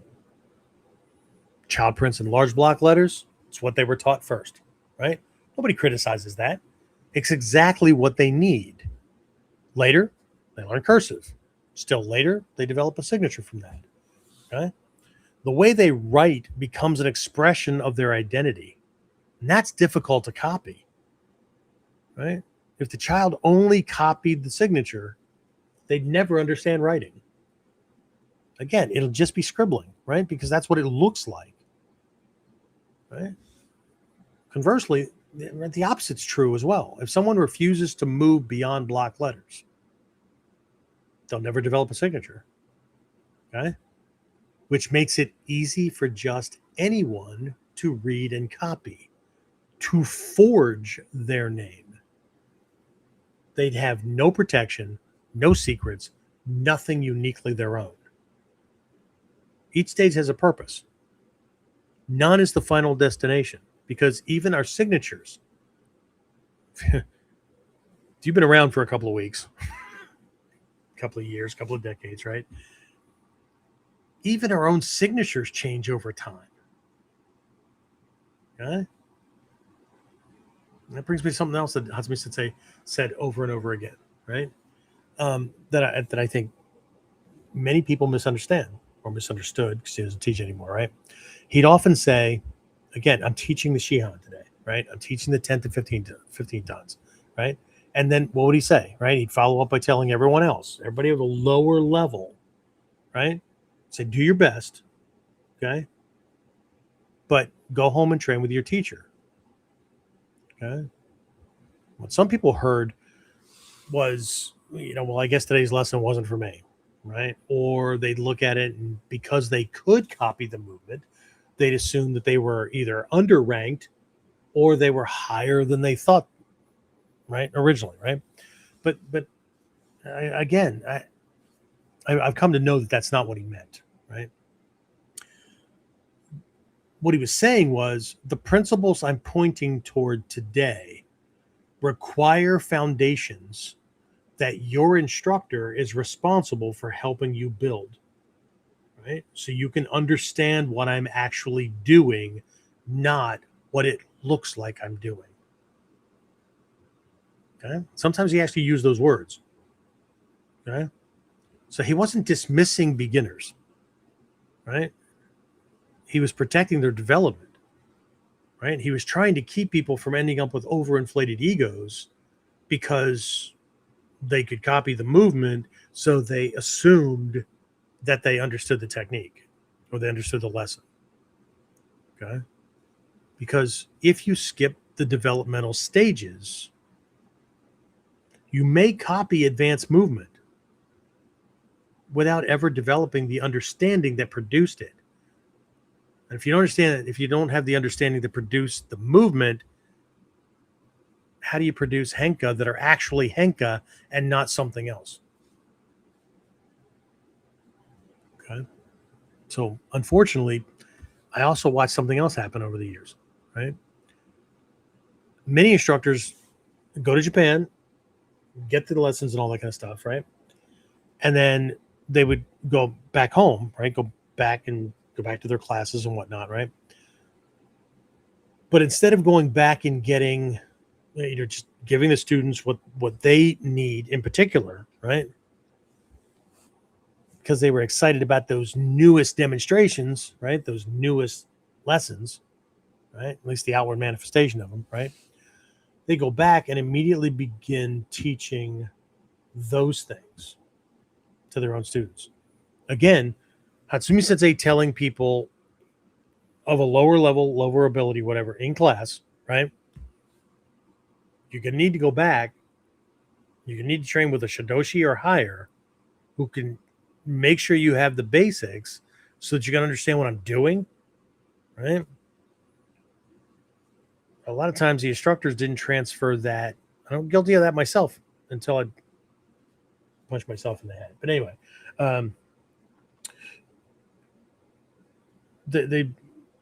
they wouldn't take that same reverse engineered lesson, I guess, back to make sure that, and I hear this every once in a while from people that, they chase students away, or there's a reason that they only have a couple of students that train with them, or, they only have a couple of students at a time. They're training with them and whatnot. I have a book in the works that I'm going to be the whole thing. It's not another Bujinkan book where it's got the Sanchin, the Kionopo, a la Daishian Miller. There's enough of those things out there. It's going to be on this developmental process from the student's perspective, from the teacher's perspective, because we don't understand that. Again, we're just guessing. Hopefully, we're guessing forward. Okay? Because not everybody, there's a small percentage of people in the art that actually has, unfortunately or fortunately, the real world experience that they can overlay over this stuff and go, no, wait a minute. I've got to ask some questions here because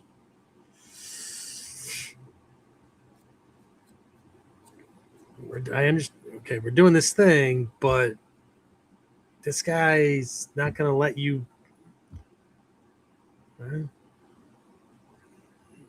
So anyway, and again, I don't think that these instructors had bad intentions, right? I don't think so, right?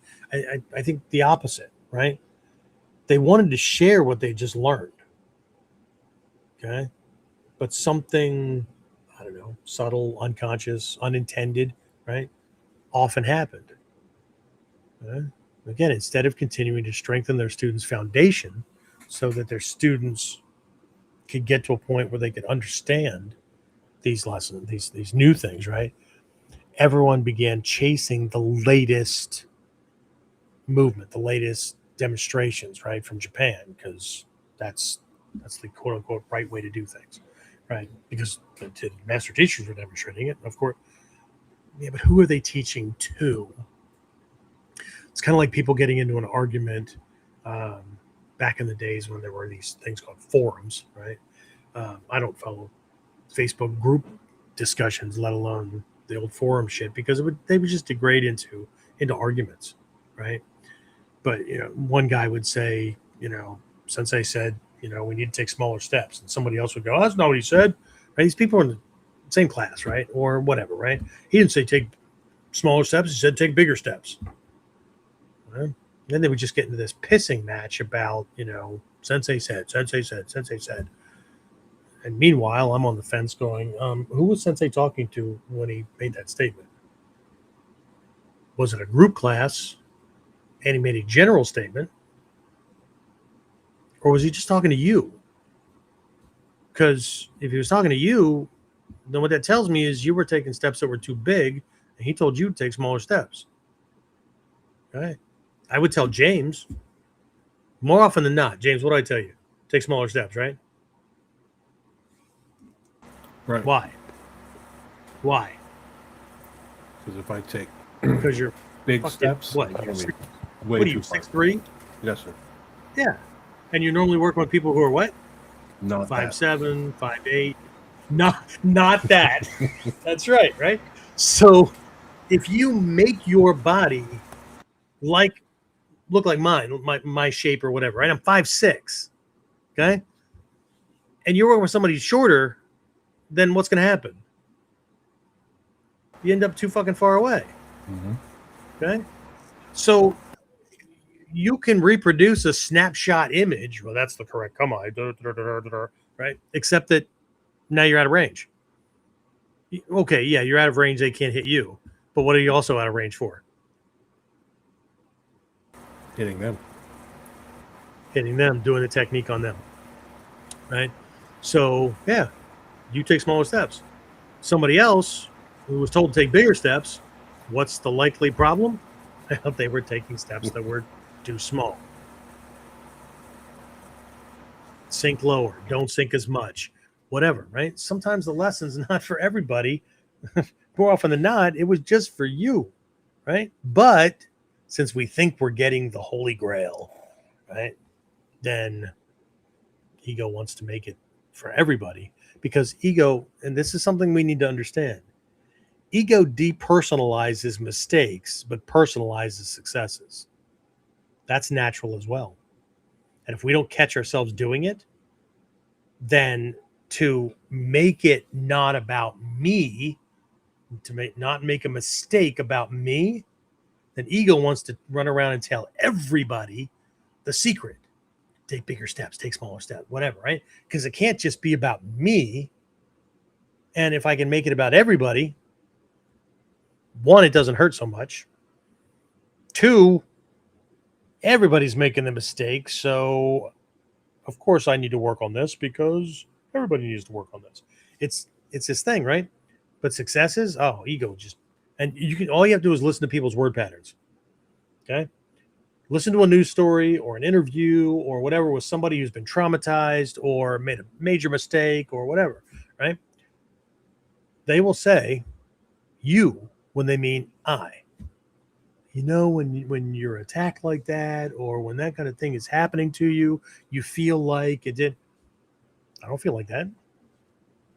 Those things have happened to me. I don't feel like that. Right?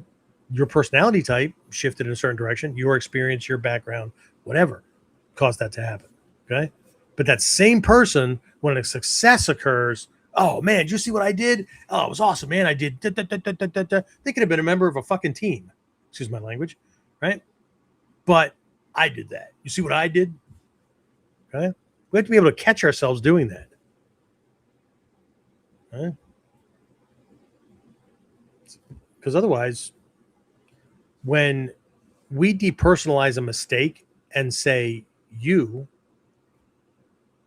I catch my students on this all the time. I ask them at the end of class, what'd you learn? Well, you have to move to the right angle and the right I have to? Well, I have to. Okay, there you go. Okay.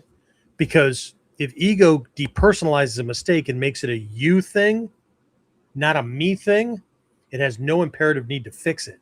When you make you things, me things, I things, you create a dissonance problem, a cognitive dissonance problem that the brain, that the mind, that ego must resolve. You will fix things way faster because you have to. It's an affront to the identity to be wrong. That's an interesting little learning thing as well. Okay. Backed up by lots of studies that have not been debunked. Right. I really hate it online when people are like, but this study says, and da, da, da, da, da. And all they're doing is using studies to back up their own freaking agenda and what they want to believe in. But anybody that's throw a study in front of me, I'll go look it up. Right. If you go look it up, and then you find other studies in the same realm, and then you realize, well, this one's been debunked half a dozen freaking times. Or you find out that they only had 50 participants and they didn't have a control group. Well, shit. Bad science. Yeah. This is one of those things that I believe that Nagato Sensei meant years ago when one of those 4 things for everybody that he told Paul Massey about, right? Think for yourself, right? Don't be led around by your damn nose or the laziness of scanning headlines and thinking that that's how you're going to get the information or whatever, right? If you're not willing to do the work, then you don't have an opinion. You've been marketed to, right? You've been given an opinion. It's not the same thing. Okay? And besides that, we all know what opinions are like, right? Everybody has one. Okay, so James, anything else? Anybody else pop something in before I move on here?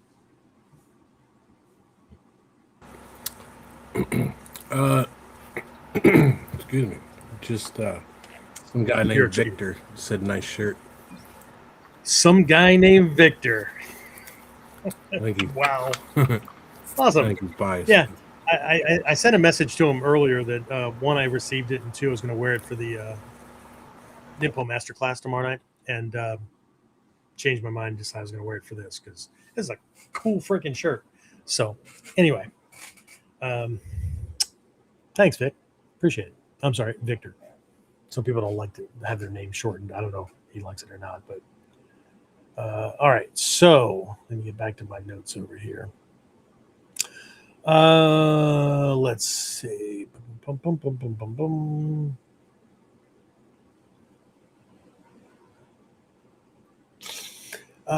was I? Oh yeah, the chasing the latest techniques in Japan, right? Okay.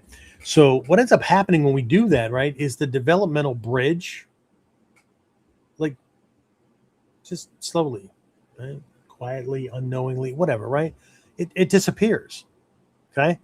So students learned what Sensei demonstrated, cool, without necessarily understanding why they weren't yet seeing the same things he was. Or worse yet, believing that they did, believing that they completely understood the lesson because they could duplicate the movements. That's like a, kid learning how to write the alphabet and then just like putting letters together, thinking that he's writing words, that he's actually creating a sentence or communicating with people. Okay? So anyway, let's see. Let's do another example here. Just one more, right? Another lesson from Isuku Sensei's dojo. Okay. A student would perform a technique, and Isuku Sensei or one of his seniors, right, would demonstrate it back exactly the way the student had done it. And this is a cool thing. I was taught a long time ago, and like, if you master taijutsu, like, you can duplicate just about anybody else's movement because you know what creates it. You know what the body has to be doing to do that thing. That martial arts, walking styles, duplicating injuries like limps, certain types of limps. You don't just see a limp. You see a limp that's caused by, right? But anyway, let's just say Isuka Sensei did it, right? So he would demonstrate back exactly what the student had done, and then he'd smile and say, "This is your style." Okay. Now, most Westerners would hear that and think, "Great, I've developed my own style." Yeah, but it wasn't a compliment. Okay, because he would usually laugh. Right. It wasn't a compliment. It was a diagnosis. He was showing the student, you haven't expressed the principles yet.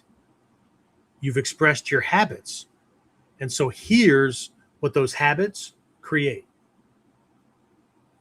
Mastering taijutsu is not mastering choreographed movements. It's mastering control of the body so that, one, you can produce movements that are strong and effective on your side. And two, controls and eliminates his ability to get at you, to do certain things or whatever, because you know how the human body works.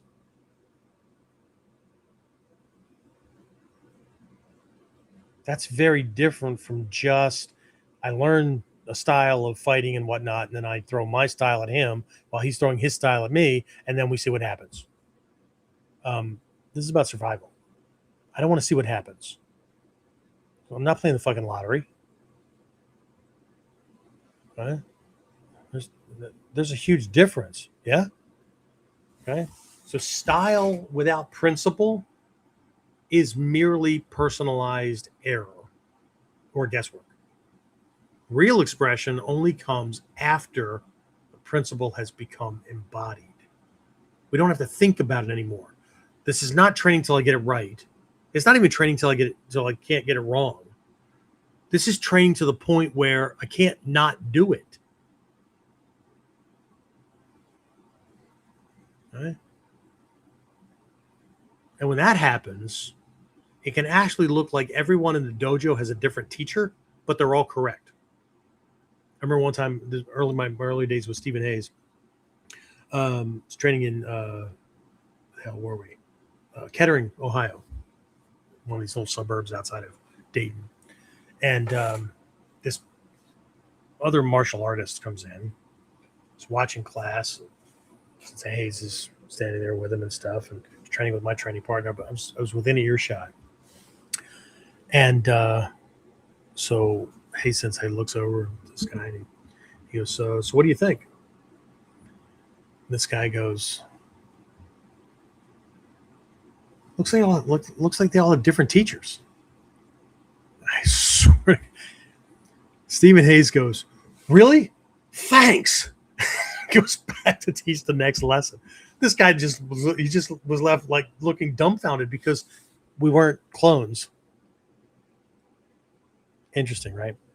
So just like if we think about this, right? All the master teachers, Ori Sensei, Seno Sensei, Isuka Sensei, Nagato Sensei, Manaka Sensei when he was around, right? All had the same teacher. Kan, Shirai Sensei, all had the same teacher. But their taijutsu looks uniquely their own. The principles, they have all the principles, but the ones that they highlight, right? All of this, that all has their own little flavor, so to speak. Right? Same teacher. But if you were going by the cookie cutter approach, the stylized, ritualized, everybody looks the same approach, they all look like they took similar but different arts and had different teachers, but they didn't. Okay.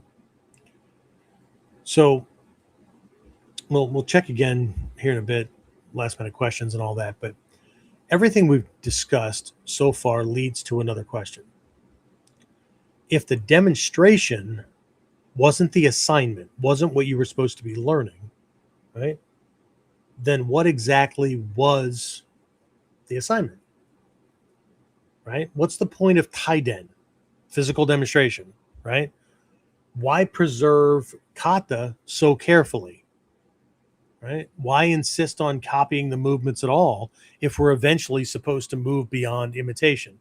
if eventually Hatsumi Sensei or whoever the teacher is just going to say, throw away the kata, right? They're in the way. Okay. And that question brings us to what I believe is one of the most misunderstood purposes of traditional kata. Okay. So, again, if the demonstration wasn't the assignment, then why preserve kata at all? Why insist on copying the movements? Why not simply teach principles? Or tell everyone, just adapt, right? Like a lot of the earliest students did when they started their own training groups. Like a lot of arts, BJJ, a lot of these ground fighters and judo guys and things like that. It's not like they don't learn techniques, but right, a big part of it is just figuring it out, right? I think it's the biggest reason is because that's exactly what beginners can't do, right? A beginner has nothing to adapt from. Just like when Sensei told advanced people, right? Throw the kata away. Well, how the hell do you throw away something you never had? Okay, forget the kata. Well, how do I forget something I don't know? All right. When it comes to beginners, they don't yet know what correct looks like. They don't know what correct feels like. They don't know why correct is correct and something that looks similar is not. Right? They don't understand distance. They don't understand timing. They don't understand body structure. Okay? They don't understand where balance comes from or where it disappears or how it can be broken. Right? They don't yet know what problem they're even trying to solve other than don't get punched in the face or get this guy off of me as quickly as possible. So we begin with form. Not because form's the destination, because form gives us a place to begin asking better questions. Okay? One of the biggest shifts in my own training happened when I stopped asking, how do I make this look like Sensei does it? And I start asking, why would someone who truly understood violence preserve this kind of movement? Or why would they create and pass down this movement? Remember, they truly understood violence. They weren't creating a style. Way too many people get caught up in this mentality of like today's world where a lot of people have created fight systems, haven't been in one, or they've been in fights, but they developed styles, but they've never used that to resolve a problem or to win a fight. So they've been in fights, but they've never used what they're teaching to win a fight. I mean, so at least they had the experience of being there, but like what you're teaching me, you haven't valid. Okay. I don't think it's a problem as long as the person that they learned from had the experience. One of the things that irritates people sometimes, like I got this from upper level people in this art, right? That if your focus is self-protection, then you should never be more than one level from the person with the actual experience. Otherwise, it's like a bad game of telephone. Things get degraded really fast over time. Okay. But again, why would someone who truly understood violence create a kata or a pattern or preserve movement this particular way? Right. And again, it's another one of these questions that changed everything. Luckily or not so luckily, I had experience in that area, right? Real violence. But most students don't. Not really. And think about it, right? Every authentic kata, every kihon, every kamae, every progression, whatever, was put together or built by someone who already understood. They had been in shit over and over again. I mean, that's important, isn't it? Okay? A beginner doesn't design a curriculum. I mean, not that some don't try. They don't design a curriculum based on real world survival and surviving violence over and over and over again. A beginner doesn't know what the next obstacle or problem is going to be. A beginner doesn't know which lesson prepares someone for the next lesson. The curriculum itself is evidence that someone much farther along looked back over their own journey, right? Their own track record, and deliberately organized a path that another human being could actually follow. Where they weren't just learning random things, they were like rungs on a ladder. Okay, that realization alone should completely change the way we study kata, the way we look at this art. Okay.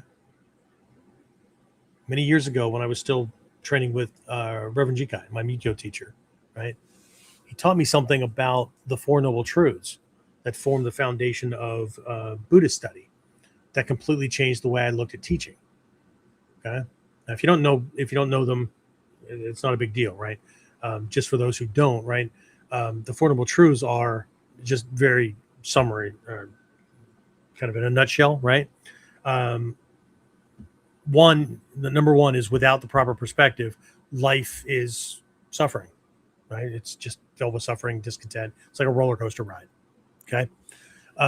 Number two is the primary cause of that suffering, right? It's misdirected desire. Okay. Number three is that there is a way out of that cycle, right? And number four is the path of mindfulness, right? It's 8 areas of our lives that we should be mindful of. That's the path for freeing oneself from this roller coaster ride. Okay, this merry-go-round that won't stop.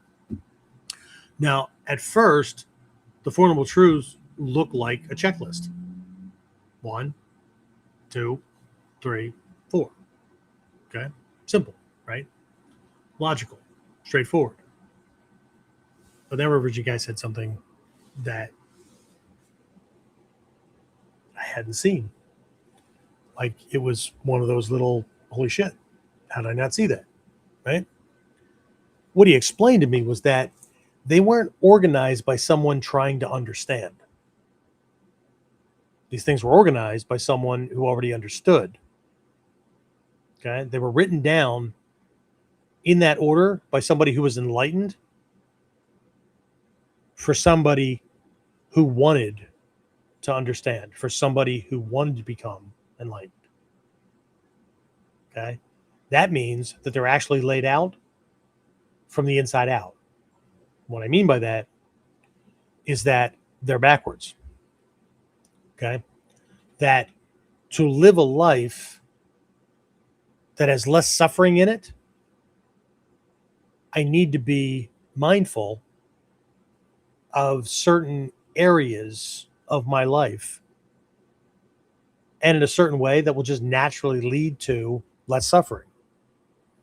Because misdirected desire, wanting things to be a way they can't, wanting to avoid things that can't be avoided, those kind of things, right? With a bad perspective and not being able to see things and not being able to control certain things will just naturally lead to more suffering, more dissatisfaction, more discontent.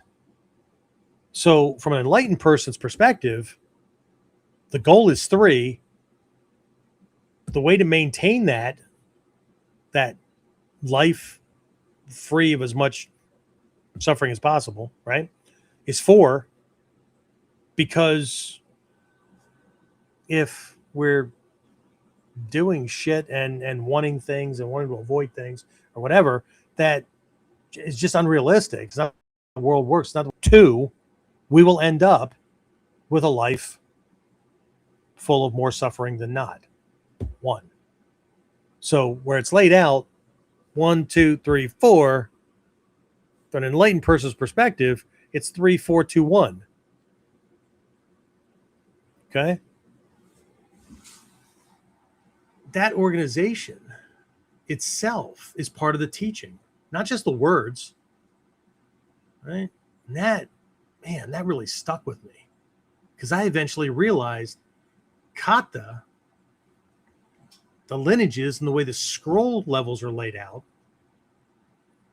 very much the same way, right? They're not random collections of techniques. They're not. They're carefully organized educational architecture.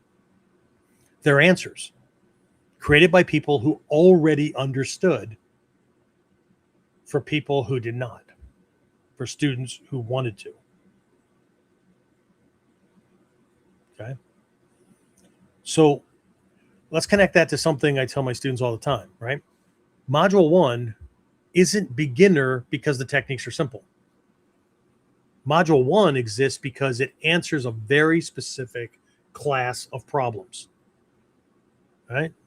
You've already been surprised. The attack is already underway. It's already coming, right? Your awareness failed, so you couldn't escape. The initial safe distance is gone or barely there. The attacker executing on a statistically probable and most common attack, right, already has contact, right?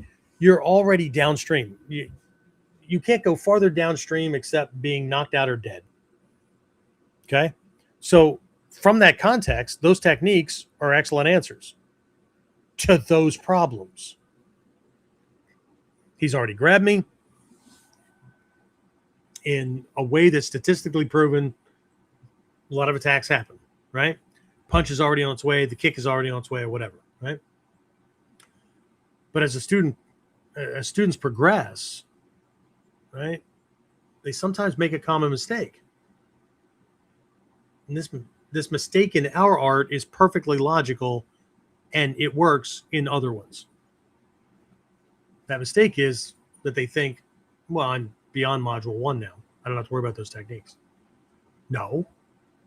You're beyond needing module 1 techniques for every problem. That's not the same thing. Those answers are still really great answers when the problem they're designed to solve shows up. The only difference is now you have more answers available and you're capable of handling more complex problems. As a white belt, you have very few tools. So every technique feels incredibly important. Feels like it's the only way to handle this. As an advanced student, you have many answers. Now the question changes. Strategically, it becomes which answer best fits this problem, this scenario, this context, this attacker's size, build, fight style, posturing, weapon yes, weapon no, whatever. Okay? Notice what happened? Right? What happened is you stopped studying techniques. Right? It wasn't about mechanics. It was about context.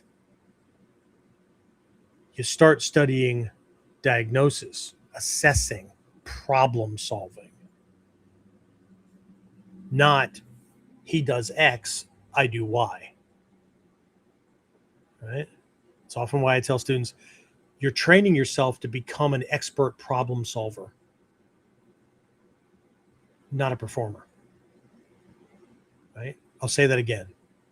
You're not training to become someone who performs beautiful kata.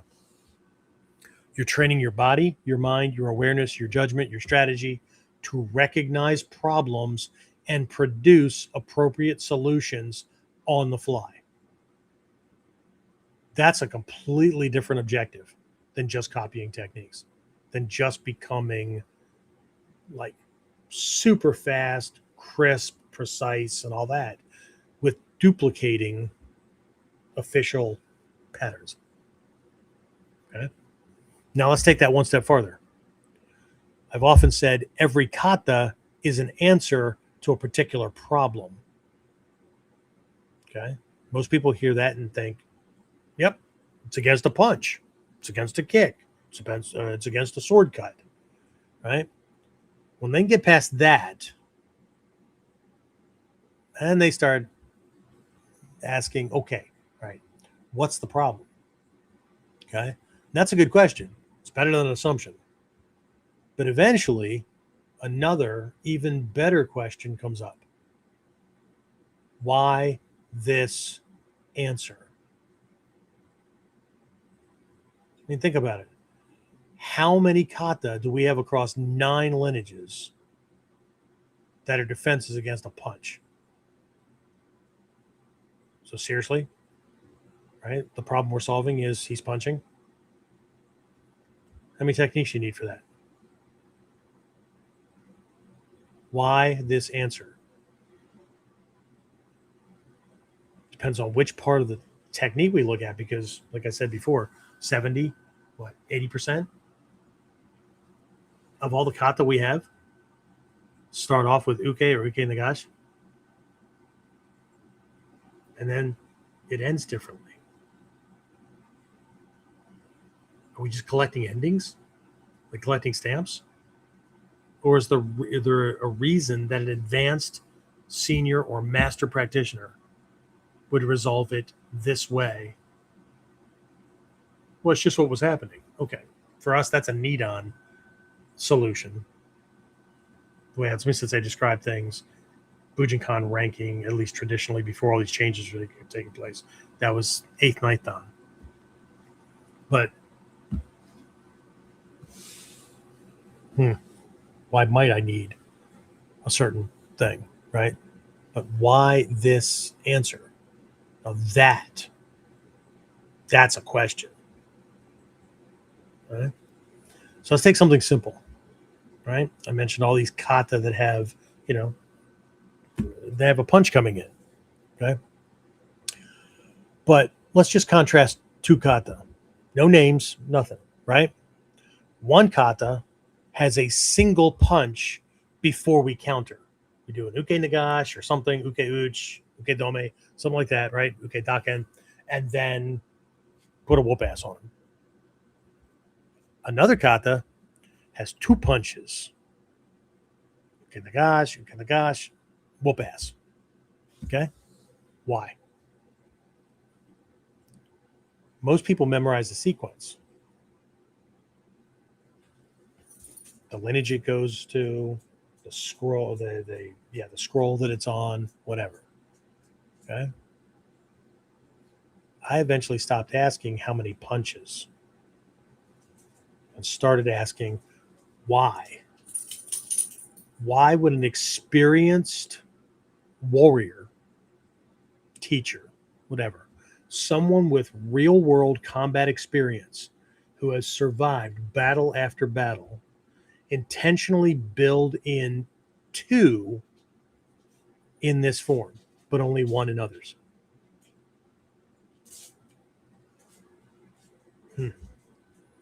Now, suddenly an entire world of possibilities open up.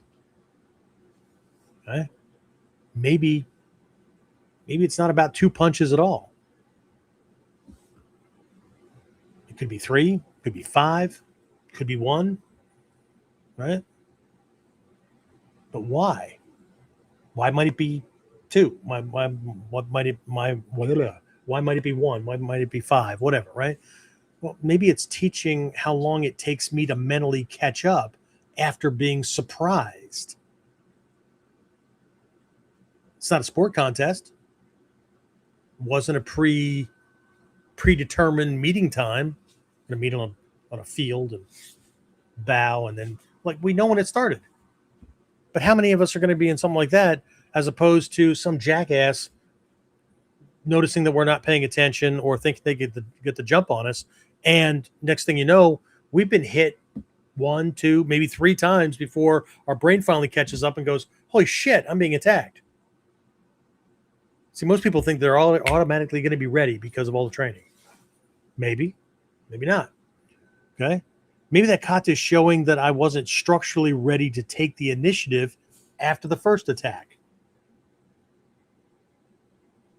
It took until the second one before I caught things. Maybe my uke, the way I received it, or my uke nagash wasn't sufficient yet, or maybe I wasn't getting the information I needed. It didn't tell me go, right? Maybe my distancing wasn't right. Maybe I intentionally stayed just outside his range to encourage greater commitment on the next one, right? Maybe on the first one, drew him to a point where just out of range, and he just had that feel.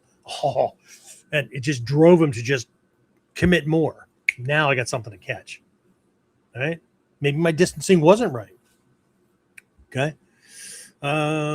Maybe I wanted him to keep coming. Why the hell would I do that? Because maybe I delayed my counter because I wanted witnesses to clearly see him as the attacker. Maybe the second punch is revealing something about psychology rather than mechanics. Notice what happened? I stopped studying appearances and I started studying context, strategy, tactics. Right? That doesn't mean that every interpretation is equally valid. Far from it. Right? The curriculum itself places boundaries around our investigation. If it's Shoden kata, then the primary lesson should make sense within Shoden and what that scroll is all about. If it's Okuden, then it should reflect the developmental expectations of Okuden. Right? Now, the curriculum, the scrolls, require knowledge in one area before I can focus on what the kata is teaching me in that area. Yes? Right? The further you study, the more you begin asking, why would someone with the kind of background that I want to learn from, why would they organize the curriculum this way? Okay? Now, it's not always as easy to do this with the scrolls because, like Kotoryu, a couple of other ones, if you see Shoden, Chuden, Okuden, that structure, then that was generally organized, give or take, around the Edo period. And they had a very specific, if you understand the way the Japanese think, right? Formalized or accepted way of laying things out, or it was reorganized during that period. And so now it may not be as cut and dry as I'm explaining it. There may be a convention overlaid on it. Maybe, right? So again, right? But if we go back to Sengoku Jidai Warring States period, Kamakura era, those kind of things, right? Where it was definitely, right? Why would someone, why would they organize the curriculum this way, right? And not, what clever application can I invent so I can look like or feel like a master myself? A lot of people are doing that in today's world, right? These are two very different approaches based on very different reasons. Okay. I believe, again, my show, my opinion, right? I believe the only reason we faithfully copy form, aside from preserving the lineage and teaching our body correct movement, is so we can begin extracting the principles, the relationships, the strategy, the human behavior, right? The educational intent that the form was carefully designed to pass on. It's an expedient, right? We preserve the movement so we don't lose the lesson. It stays the same, so each new student coming in behind me can start in a controlled place that allows, right? It cuts down on randomization and guesswork and things like that, or premature personalization, right? We study the lesson so we don't become trapped by the movement, right? We preserve the movement so we don't lose the lesson. We study the lesson so we don't become trapped by the movement. That's the balance, right? So let's go ahead and wrap this up, right? So everything we discussed raises one final question. If copying the form is only the beginning, what does genuine freedom actually look like? Right? Oh, well, looks like Hatsumi Sensei does it. Looks like Nagato Sensei does it. Yeah, okay. But when Nagato Sensei says something like, now make it look cool, what does he really mean? Right? Is he telling us to become artistic? Or is he pointing towards something much deeper? Okay.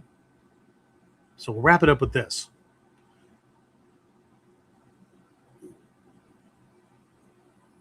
I think this statement surprises a lot of people.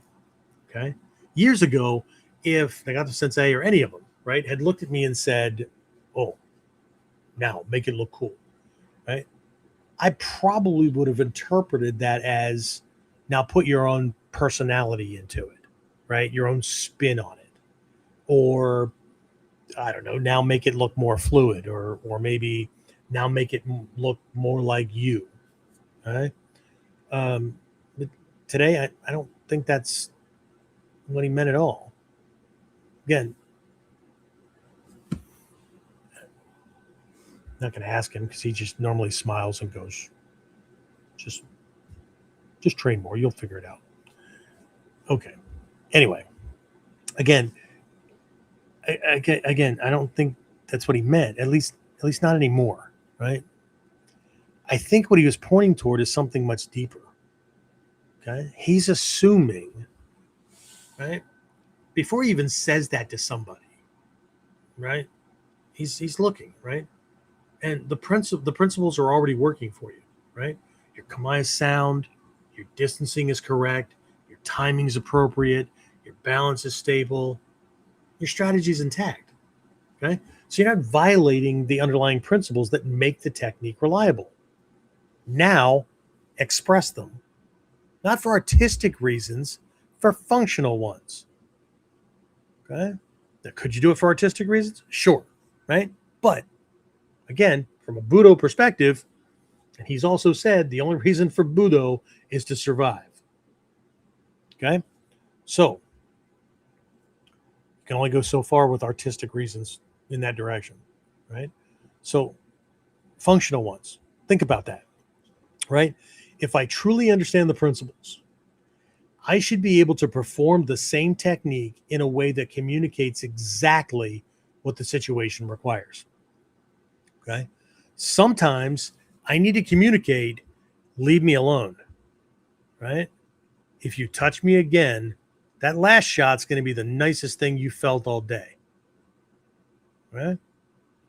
Sometimes I need to communicate, I'm escaping.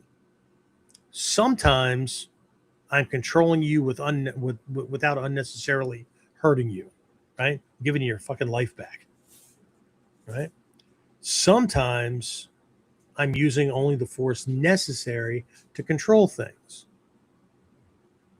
Do you hear the differences in there? Sometimes I'm not only communicating with the attacker.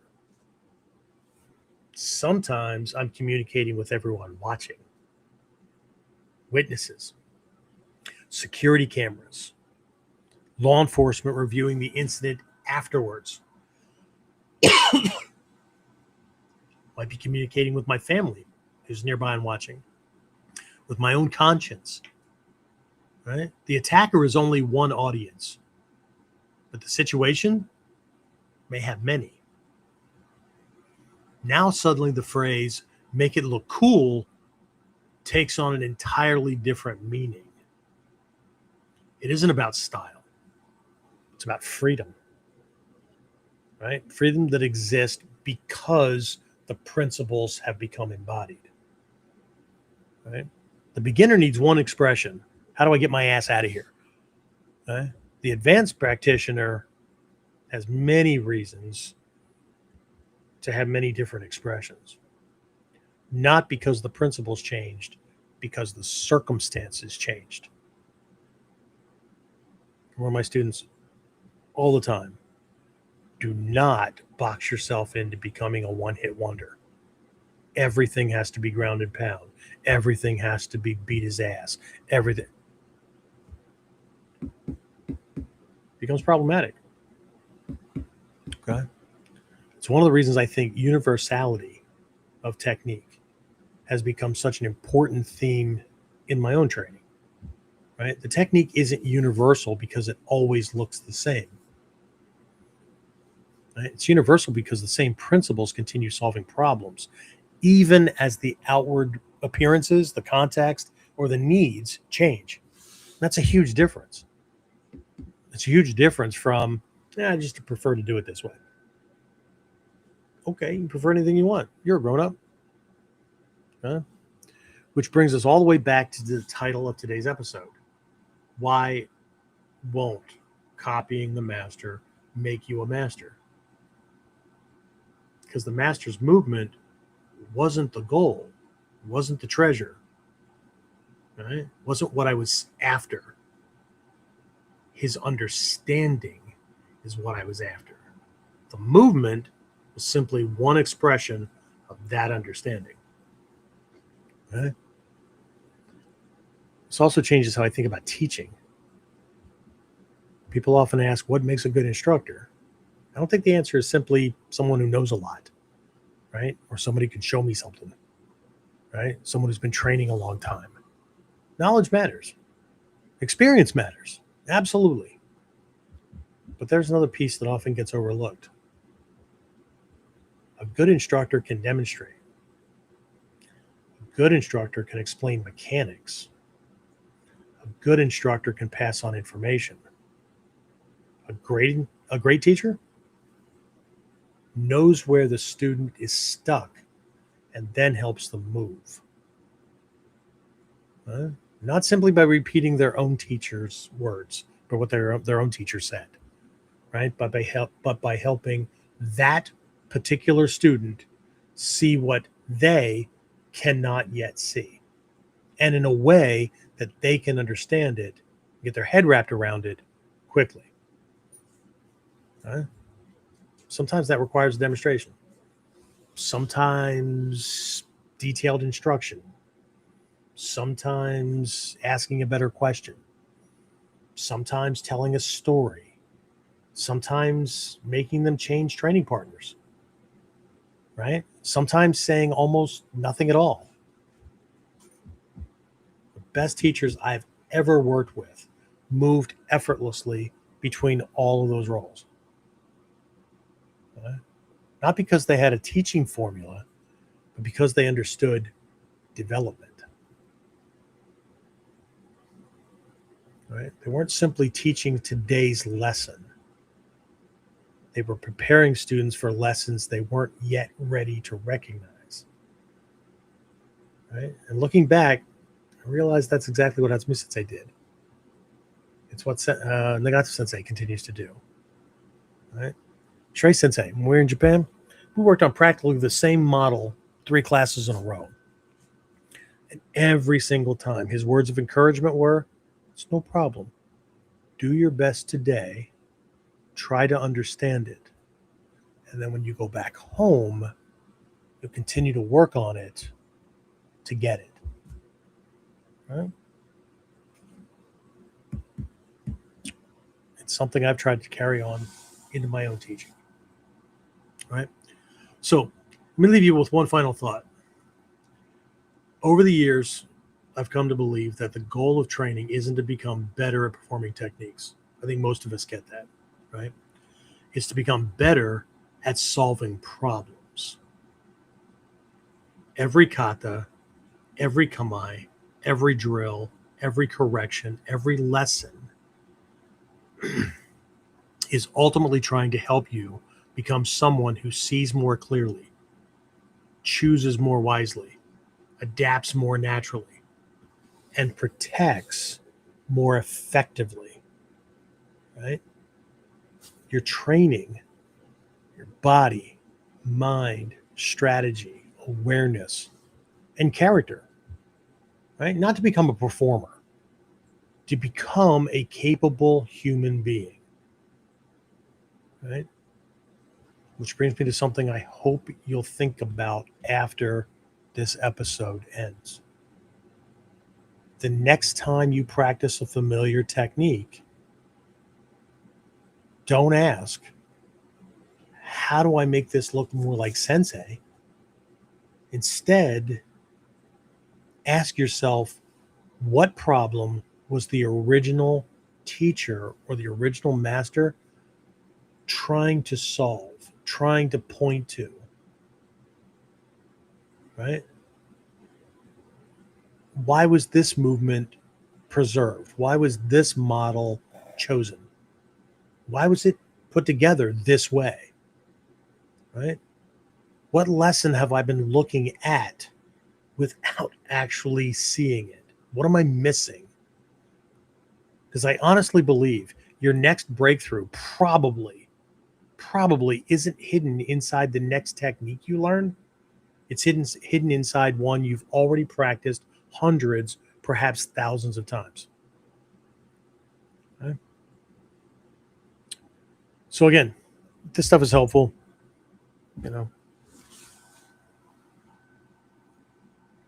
Let it percolate for a little while, right? Also, don't forget, as a reminder, do the whole like and subscribe thing, all that kind of stuff, right? But anyway, so we'll open things up to questions, comments, or whatever. Again, just a kind of reminder, don't forget, Whiteboard Wednesday, right? We're going to be looking at how these same developmental principles are already hidden inside familiar material, right?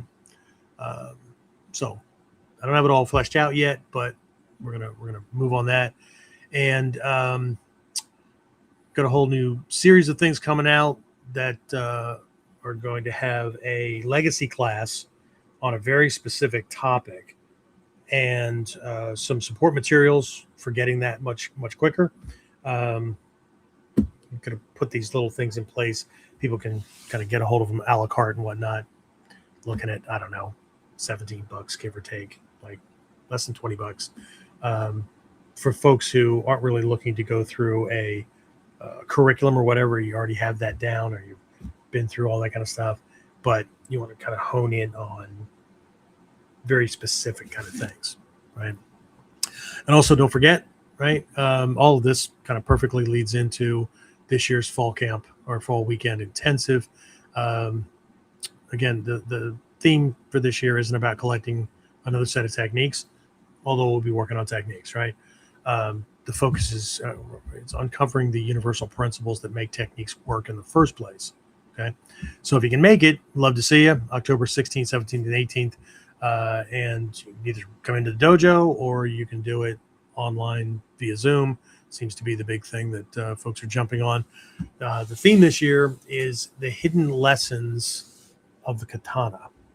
Okay, so I'm looking at core principles of the Japanese sword that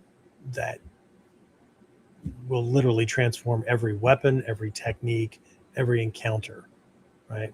Because they're in every single technique. Okay. Most people tend to think of the katana as simply another weapon, right? But I think the great Japanese martial tradition saw it as something much more. For generations, right? The sword has served as one of the greatest teachers of distance, timing, initiative, commitment, adaptability, precision, and certainly the ability to make the right decision when there may be only one chance to do so. So, as Hatsumi Sensei always reminded us, in a real attack, anything's possible. So, a warrior protector cannot afford to become attached to a single weapon or method. We have to be able to use weapons, right? But Instead, we really need to learn these principles, right? These universal principles that allow us to adapt to whatever unfolds. And so the fall intensive is not about becoming a swordsman, although we are going to do a lot of training with the sword. It's really about discovering these universal lessons, right? That the sword has kind of preserved, right, for centuries, right? That these things are in taijutsu, right? Things like totoku, right? The following blade. Most people look at it as a way to block with the sword, but it's way more than that, right? But these things that are they're in every traditional weapon. They're in every modern self-defense, all this kind of stuff, right? So hopefully you'll make it for that. Right now, I just have a summarized version of what's going to be on the full registration page, but you can still enroll through that. It's at an online Ninja Academy, excuse me, onlineninjaacademy.com/events with an S. Right now, we've got the early tuition kind of thing that'll run through August 1st. So if you can get it on that, save about $100. Anyway, so speaking to my sword, if you're in one of my inner circle coaching groups, right, you're in Shinobi Kai, Nippo Mastery, whatever, right, even the Nippo Masterclass, the topic for this week's Closed Door Tuesday group coaching session will involve looking at the two opposite opinions about the validity of traditional sword training for modern self-defense, right? Specifically from the warrior protector's perspective in the 21st century. So we're going to be looking at the pros and cons and those kind of things. Some of these modernization guys, they're absolutely against it because like nobody carries a sword, and other ones are whatever. So again, this goes back to a question that we started asking a couple of weeks ago.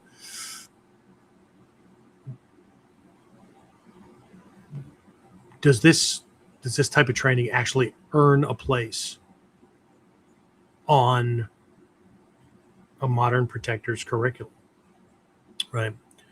And what problem does it solve, or what problems does it solve? And are those problems big enough, important enough to dedicate some of this finite amount of energy, effort, attention, resources, whatever, into actually learning? Okay. So it's important questions to ask. All right. So one of the opening phrases we use in the dojo is Shikinara Mitsuda Komyo, right? We open classes with this. We close classes with this. Over the years, I have heard many explanations of that phrase. And one of the ones that has kind of stayed with me, right, the longest, came up from Reverend Jikai, my Mikyo teacher. He explained it using the analogy of a jigsaw puzzle, right? Imagine dumping 1,000 puzzle pieces onto a table. Every piece has the potential to become that piece, the one that suddenly makes everything else make sense, completes the picture, right? Not because that one piece is somehow magical, but because it finally reveals enough of the picture that all the surrounding pieces suddenly have context, right? And I think that's how genuine learning works, okay? For years, I thought every new technique was another puzzle piece. Now, I think the real breakthroughs come when an old piece suddenly finds its proper place. The piece didn't change. I did. Right? So let's go ahead and wrap things up. James, any last minute questions or comments before we say hasta la vista, baby, from this episode? No, sir. I don't see anything. All right. We probably put him to sleep. It's all right. No, it's okay. All right. So if you have any questions, you have any comments, you had any, latent brilliancy moments, aha things, whatever, other than, Sensei, you look fucking dapper in that Victor shirt. You can put that down too. But either way, leave a comment on the platform you're on. That'd be cool. If this sparked any questions or comments, or you'd like me to cover a certain topic, either through this outlet or through Whiteboard Wednesday, if you're in one of my programs and you're either in the dojo or you are on Zoom with us twice a week, let me know. Right? We try to check on these things as often as possible. You can always just shoot an email. It'd be the quickest way to get one of those things to us. What should we use, James? Just the general one, Warrior C at warrior-concepts-online.com. Yeah. Sure. So Warrior C, not like the ocean. Okay. Warrior and the letter C, all one string. Please spell warrior correctly. Right. At warrior-concepts with an S -online.com. Okay. Simple. I know it's long. But, if you're going to struggle over that, then what's the chances that you're actually putting effort into training? That's just too much work. Anyway, right. I'm just being a dick at the moment. It's late and I'm going to wrap it up. All right. Victor, again, cool shirt. Yeah. Wait, let's shift over here. Okay. So we got the Bujin and the 9 schools, got Shikinahara meets Daikomyo on the back, right down my spine. Perfect place for it. All right, James, thank you as always. So that's it. We'll go ahead and wrap it up. I will see everybody again, hopefully in training, but otherwise next time on Kuden.